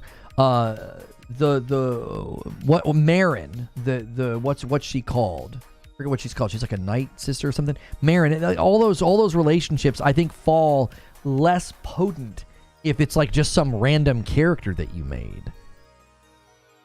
You know what I mean? To me, I'm a man of simple taste. Like, if you give me Star Wars and the game runs well and it's got thoughtful systems, I'm good. You know, creating your own character doesn't go along with good narrative. And first and foremost, a Star Wars action-adventure game needs a preset character. Right, like, if you want, like, a Star Wars RPG, I am right there with you. I'm right there with you. If you want a Star Wars RPG and you want to make your character and build out your skill tree and you want to lean heavy in the Force and, you know, 2 sabers or single saber, yes, give me that game. That's not what Jedi Fallen Order and Survivor is. That's not what Star Wars Outlaws is. You know, Hey the Night Sister Planet. Oh, Dathomir? Yeah, Dathomir's tough. Dathomir's tough. The design of Dathomir could be pretty frustrating. Like, you'd get really, really far down on the planet, and when you had to, like, go all the way back up to the to the top, it could be pretty frustrating. Creating your own character doesn't go with good with a narrative. Oh, that's Alarian. I think it can go well with a narrative that's built around RPG and choice and player volition being at a high level, which is what Baldur's Gate 3 displays. Baldur's Gate 3 puts on full display what RPG player choice and freedom can be, which is why, and then that serves the narrative. I'm not saying every narrative has to be a preset character, but I think when you have real poignant moments between Cal Kestis and Seer or Cal Kestis and Marin, I think those hit stronger because he is a character that exists in that universe, that was at the, he was there when the Jedi fell. It hits harder. Now, there are moments in a Baldur's Gate 3 or, like a KOTOR or something that are going to hit because you made all these choices and you navigated all these story elements in your own way, but I think it's different. I care way more. Like, I want to see Cal Kestis show up in a TV show. Like, that's the power of a character actually existing in the universe instead of me just making my own. I think both can work and both can be very good, but I do think that one feels more potent than the other. Again, because he's actually in the universe. He actually exists in Star Wars canon now.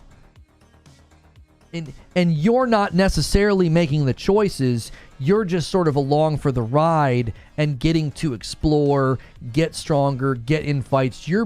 It's more like your skills being tested, and then you get this great story. Final Fantasy 16 would be a good example of this, right? You get this great story, very reminiscent of like a Game of Thrones inspired, structure and character arcs. Oh, and then also, yes, you get to get in these really cool fights. But then when you play a game like Baldur's Gate 3, your choices, you're navigating the various, avenues of where things could go with different characters. You're now sort of bringing that thing to life, and that's where the potency comes from. D&D and Star Wars are very different soil from which to spring. Yeah. When Cal went dark, you felt it with him. Right. I think both can be great. The point that I'm making is if, like, I'll give you an example. Let's go in the other direction.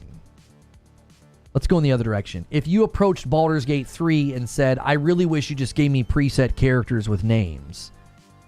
Like in, the Dragon Age game coming out. Like all the characters are preset with names, right? Now there are preset characters in Baldur's Gate 3, but I'm talking about like your characters. Somebody would say, hey, that's not the game they built. That would be weird. I'm saying the same thing about Outlaws. It's like they built a game that centers around this character and the little furry guy that's with her and the droid that's with her, and her attitude, her demeanor, her choices are flowing out of the fact that this is a character that exists in this universe, and being like, well, I'd like to make my own. You're asking the game to be something else. The fabric of the game wouldn't function as well. It wouldn't work as well. That's what I'm trying to convey. You can have both. But when a game comes out and says, no, you build your own character from scratch, you pick their race, their class, their backstory, their beginning skills or whatever, all those things that go into creating a character, asking a game like that to be like, no, I want you to give me a preset character with a name and a backstory. I don't want to do any of that. That would be weird. You can have a situation like Cyberpunk where the character is V, but you choose how V looks, whether they are male or female, but V is the center of the story. Yeah, that's more like a middle ground Sadiqua, right? You've got like Baldur's Gate 3 over here, Jedi Survivor here, and then like Cyberpunk's kind of a combination of the two in the middle where the character's preset, has a name, has some semblance of a backstory, and then you do the same thing in Dragon Age? What do you mean? The characters all have names and your character has a name. In Dragon Age. They said that in the trailer. You play as Rook. Unless I'm completely misunderstanding, I'm talking about the new Dragon Age. The new Dragon Age, you have a now you can change what the character looks like, I think, but you that character is it. It's like Shepard in Mass Effect. That's it. That's your character, Rook.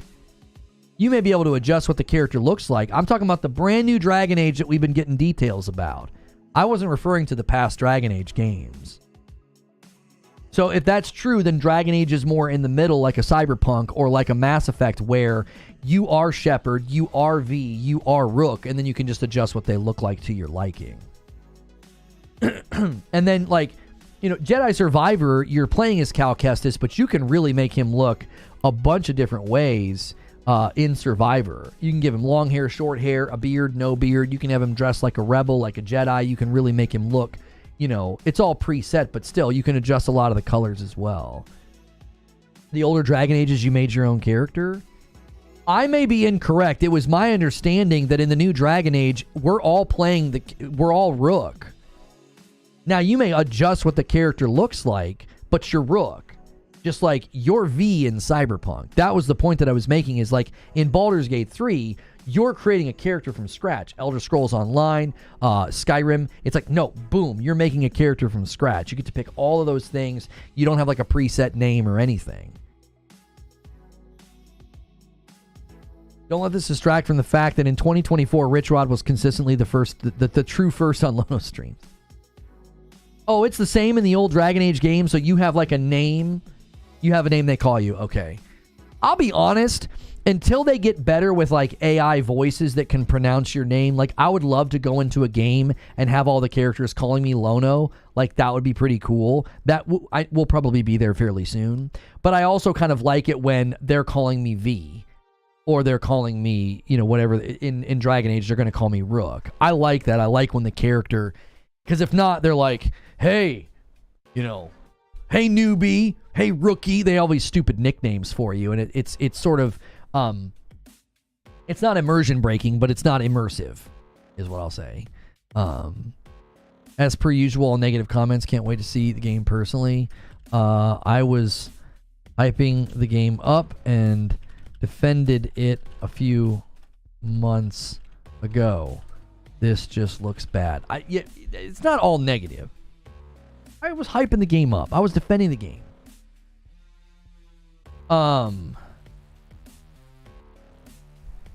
No. We will not be getting a lightsaber as a weapon. This guy says it's not that serious. You have good points, but get with the times. A lot of people are jumping to defend that Space Marine 2, man. I don't know. I'd be waiting. I didn't have any verdict in the trailer, right? There's an awful lot of people acting like everything's fine.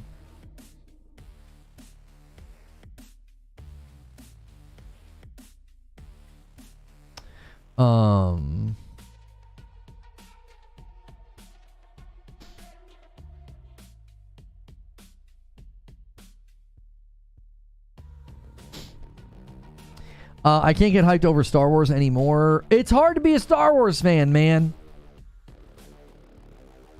I'm right there with you. Like, I don't want to get bogged down into discussing, what Disney Star Wars has done to all of us. But, man, oh man. It's hard out here for Star Wars fans. Get with the times, they're low-key calling you a boomer.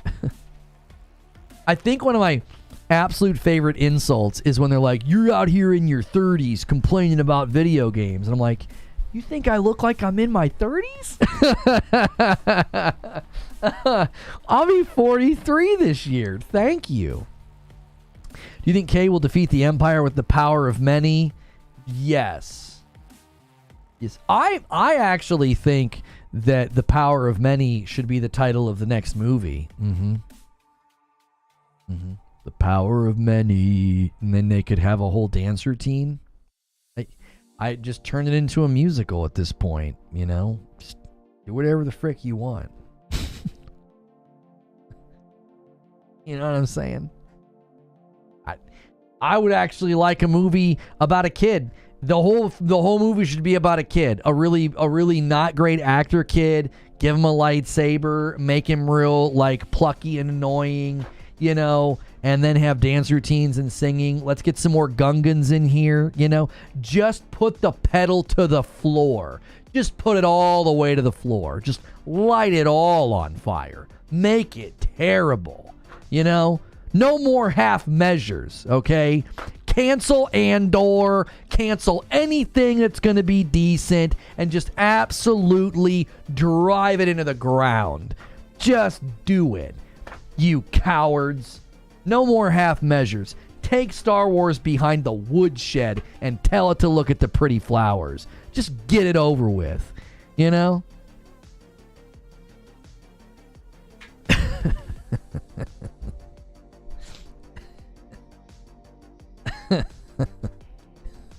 Just, you know what I'm saying? Get it over with. It's slow death where I got to come back and watch Andor season 2, you know? Just make it so bad that we'll just walk away. We all become Star Trek fans.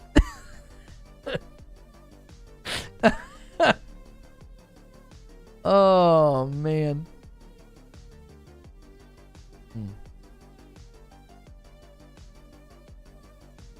That came from the heart. It's true. I'm to that point. I'm like, you know what? Just light it all on fire. No more half measures, dude. Don't give me one gripping, powerful scene between Anakin and Obi-Wan in a season full of crap. I'm just kidding. I'm just kidding.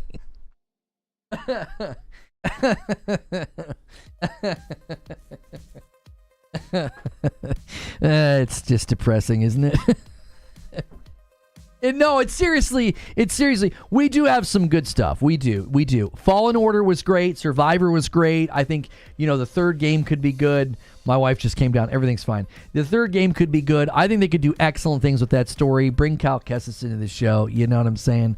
Like, let's get some more Mando. Let's get some more, let's get some more Andor, And please, for the love of all that is sacred, fire Kathleen Kennedy, please. Oh my gosh. Jiminy Christmas. Please.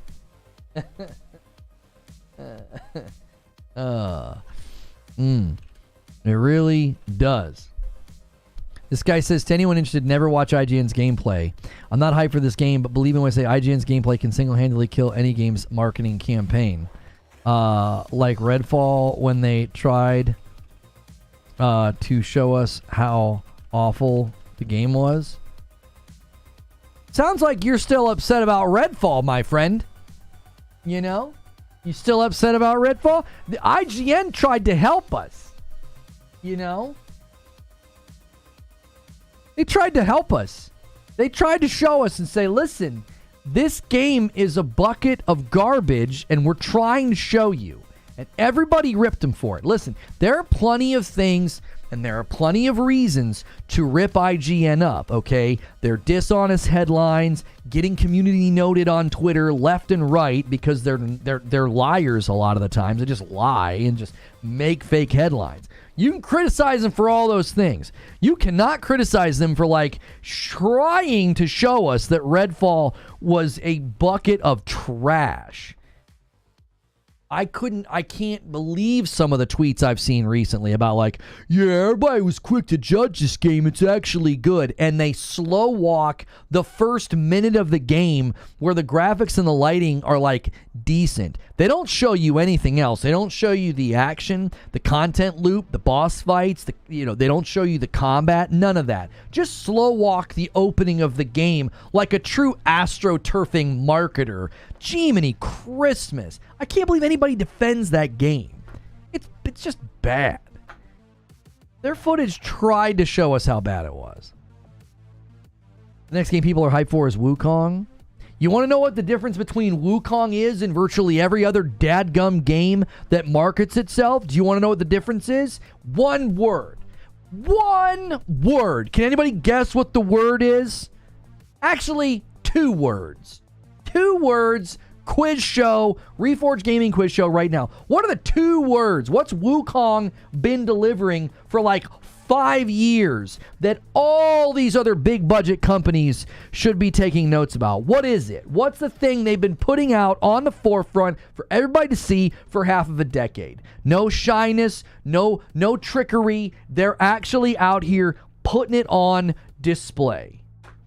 No, not D's nuts. No, no. Gameplay. Raw gameplay.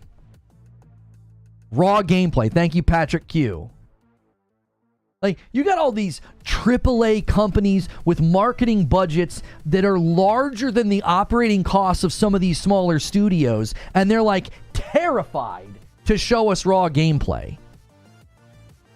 And then when we finally see raw gameplay, we're like, oh, for Pete's sakes, that doesn't look anything like what you showed us to a year ago. And Black Myth Wukong for 5 years has been like, no, here's our game. Yeah, this is it. This is a boss fight. No, yeah. Here's some exploration. Yeah, here's some more fighting. Oh, yeah, we switched engines. Yeah, here's some more gameplay. Here's some more You want some more gameplay? We got some more gameplay if you want gameplay. We got plenty of gameplay. And it's not like some montage either. It's not some quick, like, highly edited montage. It's just like, no, here he is. He's going to walk from here to there, to there, to there, to there. And there's just going to be a bunch of stuff. And then you got all these other companies that are like, well, you know, we have more marketing spend than that company's entire budget, but we're going to show you some highly edited, simulated gameplay, highly cinematic trailer. Dude, frickin' take a walk. I'm tired of that. And now that it's happening with Star Wars Outlaws, it's irritating. It's like, come on, man. What are y'all doing? Just give me gameplay. Every time I go to a showcase, I say the same thing. What do you want to see, Lono? Gameplay. Gameplay followed up by release dates. That's all I want. That's all you got to do. Imagine them doing that with anything else. You know? They're like, these Bose headphones. And they're just like, did you see that? Aren't those awesome? You'd be like, I didn't even see them. What do you mean? They're like, well, they're $185. So pre-order today and we'll send you a Hershey Kiss with every order. It's like, what the heck's going on? Just show us the product.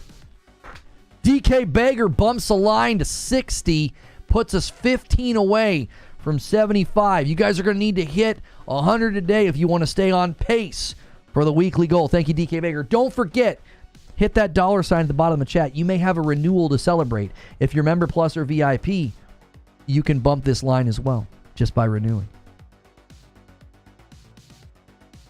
Tease trailers that don't have a date and don't tell me anything about the game. Yeah. I'm going to try some reverse psychology, Zubair. Like, what do you want from the upcoming showcase, Lono? Well, what I really want are teaser trailers that are just cinematic, don't establish the art style, art direction, or even what the game's going to feel like. I don't even want to know what I'm going to be doing in the game. Just literally show me, like, a mountain. Oh, and then all I want is a title. Don't tell me release window, release year. I don't want to know any of that. Just give me nothing. And then maybe reverse psychology will work and I'll get the opposite. Just give us a chunk of the game played from point A to B with no cuts, include combat. Right, like I said that during the Xbox showcase. I loved South of Midnight. I loved that showing. It was like, I know exactly what I'm going to get out of that game now. I don't have to question it. I don't have to read interviews where I'm going to have to deduce clues from something that somebody is saying. It's like, no, just watch the trailer. She lands, she walks, she runs, she fights, she traverses, she goes up to a spot. It's like non-cut point A to point B raw gameplay. Gaming advertises like car adverts in the 90s. What is it you're trying to show me? I don't care about that gimmick. Just show me the thing. Exactly. Like, I'm too old and too grumpy for all this nonsense anymore. Just show me the stinking game. When Black Myth Wukong and South of Midnight can just be like, here's gameplay, here's raw gameplay, here's uncut gameplay, why the frick can't the bigger companies do it? What's the problem here? And the thing that really irks me is they do it with the larger titles. So it's like they get away with it because you know that Star Wars Outlaws is going to sell like crazy. Jedi Survivor was one of the most sold games that year, and they had no business selling that, especially on PC. They had no business doing that. Look at the score. What's Jedi Survivor's Steam score right now? No, it's 90% off. What is this?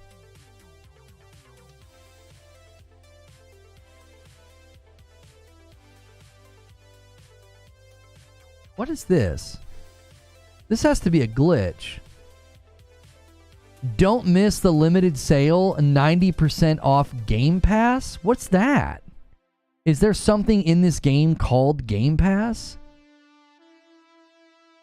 Google is drunk. Steam advertising a sale on Game Pass. Anyway, let's go to Jedi Survivor. Look at this. 67%. And then look at look at this. Modern gaming in a nutshell. 9 out of 10, 10 out of 10, 9.25, 95, 10, 5 star, 5 star, 5 star. And then you look over here and you're like, oh, really? Would you just look at it? 67% side by side with the trailer. There you go. It's modern gaming, chat. Rich Rod with a 2-spot. Read my last gameplay comment. All right, hang on a second. Starfield Hellblade 2 avowed all guilty of BS gameplay videos. Clip here of you jetpacking in the air. Quick animation. Then there's 3 seconds of gunplay. Cut to 3 seconds of... No, I don't agree with you about Starfield. I don't agree with you about Starfield. Starfield showed us a good amount of gameplay. I was confident in what the game was going to look and feel like. Those weren't they didn't show me fake gameplay. We saw an accurate representation of what moving, jumping, and shooting would feel like in Starfield. Starfield's struggles and frustrations were loading screens, content loop, gameplay flow, pacing, originality, innovation. It was lacking all of those things. They didn't show us like fake gameplay. We were looking at the gameplay thinking, there's some rough edges here. There's some frame rate issues here, It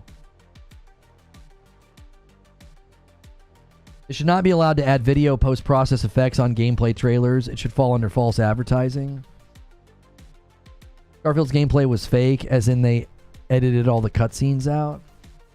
No. I don't agree with you. I have plenty of things and criticisms to lobby at Starfield, and none of them are that they faked us out with gameplay. They were actually, I think, fairly bold in what they showed us. I think they showed us quite a bit, to the point that we saw performance issues in... Oh, you're saying they edited out the loading screens, Dave? No. They never once faked us out. They never once said, here's what it looks like to land and leave a planet or do a mission. They never did that. They said, here's what you might do once you land on a planet. Like, I don't feel like that's fair. There are plenty of things to criticize about Starfield. I don't think I would go back and say, oh, the way they marketed it was so misleading. No, they hyped it up. They got everybody excited. They said things like unparalleled freedom, but they never once gave me the impression that there wouldn't be a bunch of loading screens. They didn't. I think in interviews, they even established that yeah, you're going to be dealing with loading screens here and there because of the way that they built the game. Obviously, they could have tried to do something to make it faster. I mean, they're not particularly long, but it's how often they show up, right? I don't mind a loading screen here and there. It's my issue in Starfield was the rhythm with which they would show up. I mean, there was one particular time where I landed on a planet. I was in a 10-foot room. It was like, okay, thanks for the loading screen. Walked over to a door, opened the door, and then got another one. It was like, I'm sorry, what? It was like a 10-foot room. What are we doing here?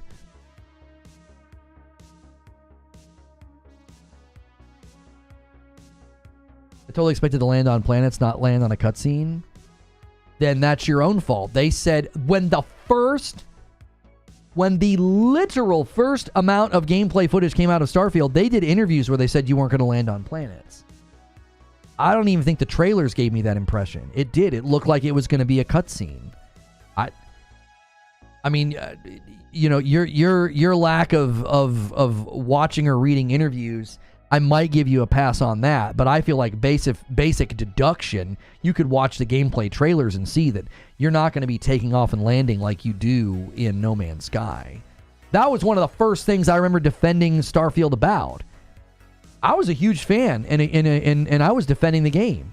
There's a short on this channel, a YouTube short of me defending Starfield before it came out, because I felt like the comparisons to No Man's Sky weren't fair. It was like everybody said, oh, it's just ugly No Man's Sky, and then they would be like, oh, but you can't do all the things you can do in No Man's Sky. It's like, well, do you want No Man's Sky, or do you want a different game? It's a different game. So I remember defending Starfield against some of those criticisms because I didn't think that they were fair.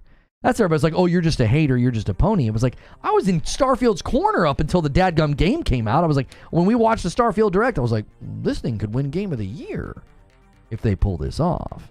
But I don't feel like they misled us about like loading screens or landing on the planets. They showed the ship taking off with that crap smoke animation. Yeah, there was an awful lot of footage of the ship taking off from the outside and landing from the outside. I feel like it was pretty clear that you were going to be watching a scene when you land or take off from a planet, which I defended it then and I'll defend it now. I don't think I need to land and take off planets in Starfield. That's not the kind of game that it is. It's not space sim. No Man's Sky is like a space exploration simulator survival game, and Starfield's an RPG. So like certain things don't matter in one game versus the next. You know, the litany of dialogue options you have in Starfield, you don't need that in No Man's Sky. Different games are going to, you know, have different hierarchies of things that need to be put into the game in order for the game to feel good at what it's doing. And I don't think landing and taking off in that game would have helped anything. It wouldn't add to the experience.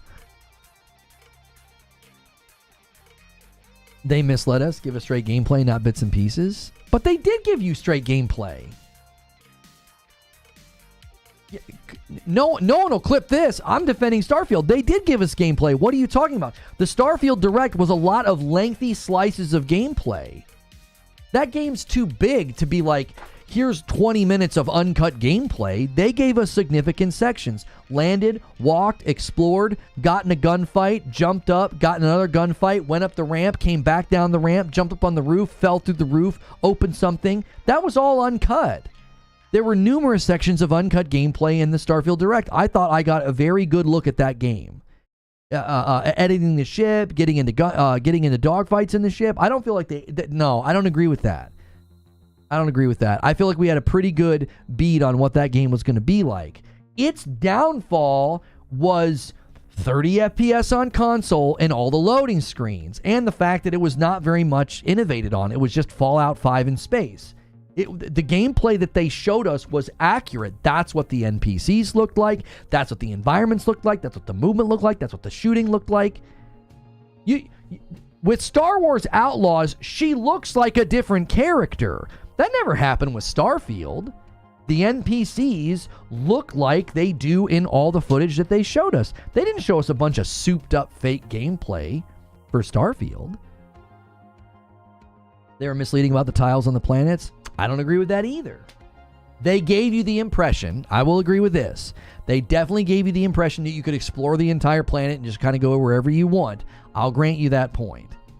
I do not think what they did is even remotely in the same category as what we're witnessing with Star Wars Outlaws, where the graphics, the character, the facial animations all look completely different. They look downgraded. That did not happen with Starfield. The NPCs that they showed us in those trailers, that's what they look like in the game. The interactions, the running, the game's performance. They showed us footage of the game not performing that well, for Pete's sakes. I don't know. Because you might be forgetting that whenever those trailers came out, there was lots of talk about that, about the shadows and the shading.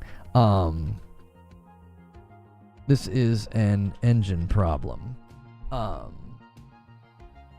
There were lots of people picking apart the gameplay that they showed us because there were obvious performance issues in the footage that they showed us. That to me is like, we got an honest look at the game. I don't feel like they misled us. There were elements, I will admit, that I felt that's going to be a huge blip. I don't know why that keeps happening. I suddenly get a bad connection to the ingest server and it bumps me to another one. You guys are going to have to refresh if the audio jacks up, if the video feed jacks up. I am sorry about that. We are 5 minutes away from the stream ending, so do me a favor. Smash the like button. Let's try to get 30 more likes, and let's try to hit this milestone over here. If you guys can hit 100 today, I'll do it again. I'll double what I owe you, right? We'll hit, we can hit 5. We can hit the 75 pretty easily. That's only 14 away. But if you hit 100, I'll double what I owe you. I am going to set up the writer's room. You guys have about 5 minutes to do that. It'd be a great, strong way to end the stream. Yeah. We're at 30 FPS. Those are the stinking ingest servers. Rainbow Six Mobile and Division Resurgence been delayed. That's the Division mobile game. They've been delayed till March of next year. Company says the free-to-play shooter X-Defiant outperformed expectations thanks to the acquisition and strong average revenue per session. Yo, Omar moves the line with a member plus renewal and takes us to 62. Thank you so much. Let me schedule Writer's Room for noon. I'm watching the official gameplay trailer now. They don't show consistent gameplay at all. Walking out of the ship, walking by bugs. They cut to mining. We need 10 of someone playing. No, Rich Rod. I'm talking about the Starfield Direct.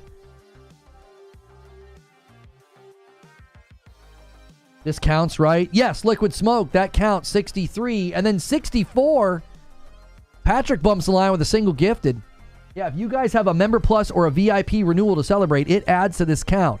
Keep it going. You're supporting the channel directly. That's why I count those. You guys could scramble right now and go crazy with renewal celebrations. You could gift some members, go on a single train. All those things add to the count.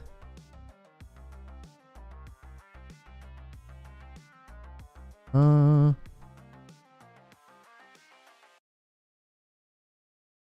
right.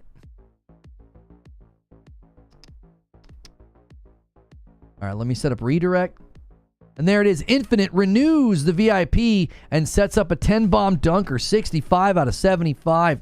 We'll see if anybody takes the bait and gifts 10 members at once and dunks it on 75. Setting up the redirect right now. You guys have just a couple of minutes to scramble. Tom seems excited about Splitgate 2. We had fun with Splitgate. I think Splitgate's fun. I think Concord's fun.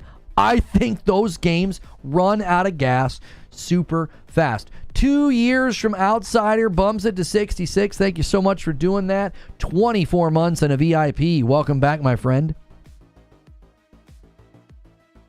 I think people continue to, not you guys necessarily, I think maybe some of you misunderstand my commentary and my voice on Concord and Splitgate. I'm just like, I don't see the games lasting. Christy Axis hits 2 years in a VIP and bumps the line to 67. Thank you so much. You guys going to get this close to 75 and not hitting 10 bomb from Outsider says we are not missing the goal. 77 now on our way to 100. I'm going to gift the 5 that I owe you. And again, I'll double what I owe you. If you guys hit 100, I'll give you a 10 bomb, not just a 5 bomb. Let me do the 5 bomb that I owe you right now. You guys can extend a little bit if you keep this train going. I'll keep the stream going for a little while because I will owe you more if you can hit it. We're going to need more details. Right, Splitgate 2's goal to last a long time is like they talked about with like their factions thing. Okay, I need details because they want that game to last for 10 years. And I'm like, what? We're referring to the deep dive gameplay on the direct. It's long, but it's the same. They break down each part of the game. But right, here, okay, Rich, I'm trying to draw a clear difference, okay? Because I think there's a clear difference between fake gameplay that looks amazing that then end up looking degraded later and a game the size of Starfield having to show you pieces and parts. And a single from Rissick takes us to 78. Thank you, Rissick. Do you understand what I'm saying? I appreciate your passion and you're holding to your conviction here. I appreciate it. I think there is a categorical difference between clips. That's a 45-minute direct on Starfield, right? I think you get lengthy slices of the game. It's a big game. I don't think that's the same as a game looking amazing last year and now looking rough and last gen. There's just such a big difference between the two. You understand what I'm saying? Like, when I watched the Starfield Direct, none of my spidey sense tingled. I wasn't like, oh man, this is so Starfield Direct just gameplay. There's a guy that just pulled out the gameplay, right? Yeah, this guy's this Mozambique guy. This is all clip. All right, let me show you. All right. No. Yeah, right here. At a minute 30. At a minute 30, from this point, we get a ton of uncut gameplay. Lands, scans, walks around, interacts with the UI, interacts with the stuff here. Member Plus from Darren, just renewed. Thanks for the morning coffee and the daily upload. Kicks me right to the live show. Great show today. Thank you so much, Darren, taking us to 79 members on the day. Okay, that was a cut. See, but that doesn't trigger my spidey sense because it's like they just jumped ahead. It's like they're not trying to trick me. They're just like, all right, let's show you what happens when he gets over here to the abandoned mine. Like, none of this triggers my spidey sense of them like, oh, they're trying to trick me. It's fake footage. It's made to look prettier than it is. It's made to look better than it is. Nothing is longer than 30 seconds. Nothing. Yeah, but this is uncut, though, is my point. And then there are cuts here. But that's what I'm saying to you. This doesn't feel like a montage to me. This feels like a tour through the game, and that's what those interactions look like. Stone Spire bumps a line to 80. I know what this man's doing. He's hoping somebody drops a 20 bomb on the chat. I acknowledge what you're saying, Rich Rod, that it is edited and there are cuts, but it doesn't even remotely feel like what so many games do, where the gameplay is simulated or fake or graphically boosted up to make me think the game's going to look and run better than it is. This is an honest showing of Starfield. That's what those interactions look and feel like. It doesn't feel like I'm being misled. My criticisms of Starfield don't even land on what they show us in these trailers.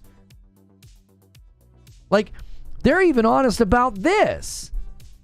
Right? He gets to his ship. Yo, therapy quantify with the get to member. Thank you. And what happens? He goes here. And then there's that. They're like, yeah, that's what leaving a planet's going to look like. I don't know, man. I get what you're saying. I do. I don't feel like it's in the same category. Don't. Thank you, Therapy Quantified. Bumping the line to 81. You guys are extending and stretching the stream. You need 19 more members to hit 100. And then I'll drop a 10 bomb and we'll go to Writer's Room. We'll get the heck out of here. Try to get me 10 more likes on the video. If you haven't hit like yet, greatly appreciate the support of the channel.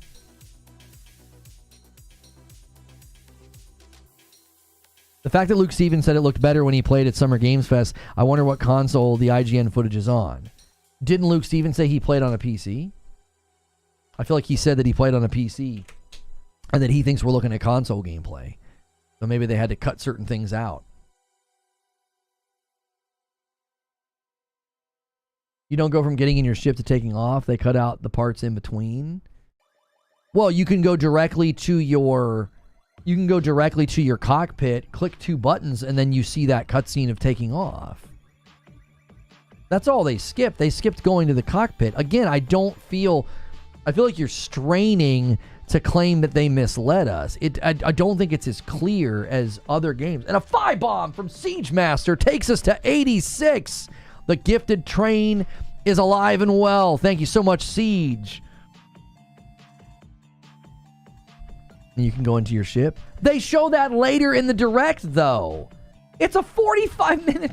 I'm sorry. I don't agree. I don't see it from your perspective. I understand what you're saying. I do. I understand where you're coming from. It's a 45-minute direct with lengthy pieces of here's what going through and walking on your ship looks like. Here's what designing your ship looks like. Here's what running around and getting in a shootout looks like. Here's what talking to an NPC looks like. I absolutely do not feel like they were doing some kind of wool pull and like trying to trick us the way that we've seen with other games where we get either fake gameplay, simulated gameplay, or graphical fidelity that suddenly drops the closer we get to launch.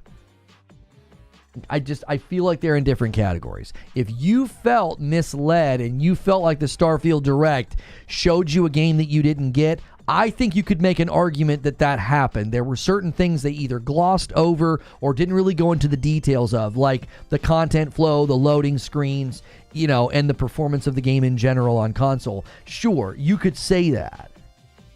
I do not think it's the same as the fake simulated gameplay or this is a game on PC, everything's cranked to 11, and then you get it on console and it looks like butt. That didn't happen with Starfield.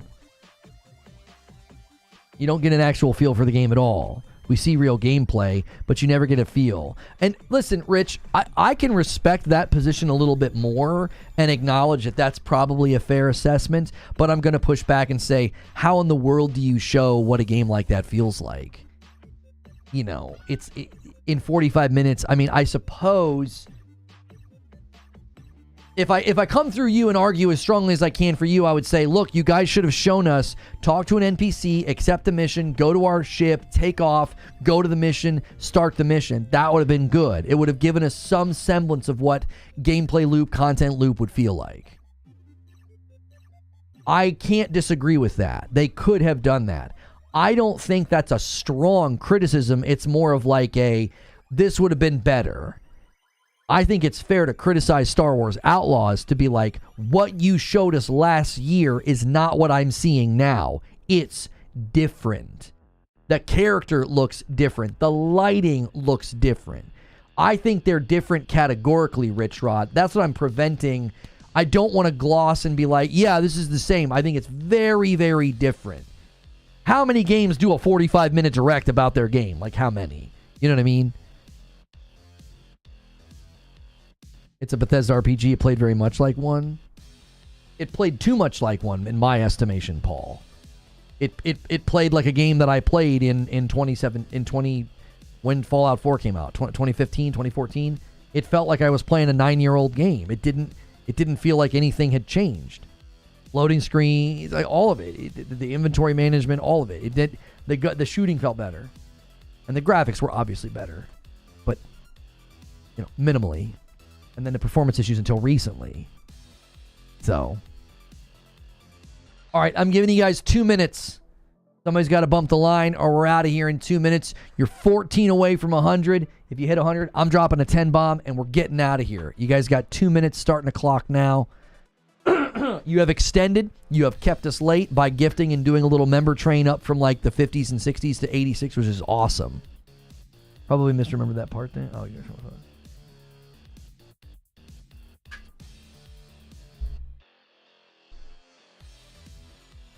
It's only when you enter your ship and then getting in your cockpit isn't a loading screen. People fall summarize and misrepresent the game all the time. It's a very, very quick loading screen when you get into your ship. All games have loading screens. Right. And that's what I tried to say a little bit earlier, Magic Dolphin. It's not about the loading screens. Games have loading screens. That's fine.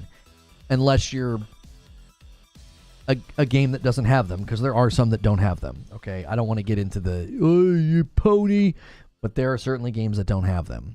However, it's not having them that's the problem. It's the cadence with which they show up. I don't mind loading screens here and there, especially when it harnesses the SSD and it's super quick. It's like boom, boom. Okay, I'm inside. Yeah.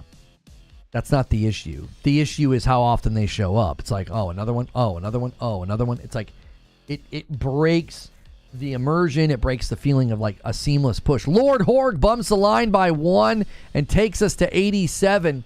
We'll see if anybody's going to help him out here to try to keep the dream alive. No Man's Sky keeps getting updates. Yeah. The World's Part 1. We sort of covered that yesterday.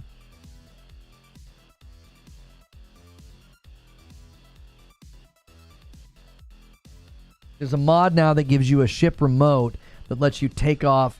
And a renewal, 7 months from Soul Broken. Thank you, whoever gives me members. Glad to see familiar names and Lono going strong. Sorry, haven't been on much. Took a break from social. Hey, you're good, Soul Broken. Welcome back. Glad you're getting those gifteds. Appreciate it. All right, I'm calling it again. 2 minutes. You guys got 2 minutes and we're out. Because Lord Horg stayed the execution. 2 minutes. Remember, you might have a Member Plus or VIP renewal to celebrate. That counts too. You don't have to gift a member for it to help. I want loading screens with gameplay tips, but make sure the loading screen moves too quick for me to read it. Ghost of Tsushima was like that, and then they were gone. Like, there was a time where they were so fast you couldn't read them, and then they pushed out an update, and there's literally no loading screens now in that game. There just aren't. It's like, you fast travel, and it's like, whoop, you're there. What's the watch time on this Star Wars video? Jiminy Christmas. It's not terrible. Not terrible. Having trouble with the boss? Don't forget about your... My what? Big Juicer renews for 2 years and gets us to 88. And then Risic comes in with the 5-bomb and puts us right on the doorstep. 93 members. Thank you so much, Big Juicer. If you're a member plus or a VIP, man, celebrate those renewals. We want to say thank you. You're supporting the channel directly, and it adds to the count.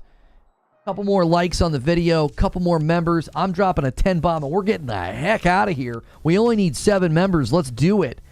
Let's do it. Those single gifteds add up, and so do those renewal celebrations, man. Thank you so much. Tag and earn up to 4 times commission with Nordstrom. Yeah, let me... You guys looking for purses and shoes? What the heck? Demony Christmas. And English O celebrates his VIP, doing as ordered and dropping my renewal. That bumps the line to 94. There it is. See? We're all in this together. It's not just about the gifteds. And another one from T-Man Grove bumps it to 95. Sets up an easy 5-bomb dunker to take us to 100. I'm going to drop a 10-bomb, and we're going to get the heck out of here. Let me get you guys a link to the writer's room. And another one from Dude with a Drum Set takes it to 96. It was pointed out to me by Kirk in one of our member streams. He was like, people that upgrade and pay for their own membership, he's like, they don't affect the count anymore. He's like, and they should. He's like, if it's only ever gifteds that affect this count, he's like, that seems backwards. And I was like, that's actually fair pushback. So now, if you're paying for a member plus or a VIP, when you renew, it counts over here. And that's right now. If you're on a gifted and you bump up for $1 and you pay for your own membership, you include in the count every single month you celebrate. So thank you so much. How much of the recent demo is looking bad due to the demo being on console? The PC demo looked better. Isn't that fair criticism then? Risic with a single takes us to 97. Like, isn't that fair criticism then? We've been here before, man. Showing footage on a PC, not telling us it's souped up and on a PC, and then you start distributing gameplay or the game goes on, say, oh, a 5-bomb from Risic to push us past to 102. That's it. I owe you guys 10, and Stone Spire tried to slow walk us in with a single to 103. Thank you so much. All right, let me drop the 10-bomb. I told you I would give you more than I owed you. I was like, I'll double it, and there it is. And then we'll get a total member count in the writer's room to see how close you guys are to the weekly goal. The weekly goal is 500, and I got to play a scary game on Friday night, and you guys have definitely put us in position to do that.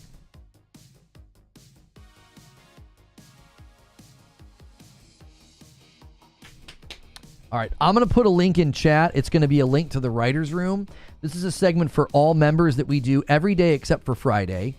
And this is your opportunity to get a behind-the-scenes look on what we do when we plan the shows, when we plan the uploads. You can influence the show. You can influence what we do. And Stone Spire's not done. He's taken it to 104. I swear I know what he's going to do. He's going to do one last bump to 105, hoping somebody drops a 20 bomb to 125. And there it is. Stone Spire's like, come on, somebody take the bait. This guy is an absolute madman. He's an absolute madman. If somebody does it, if somebody does the 20, I'll drop another 10. I'll do it.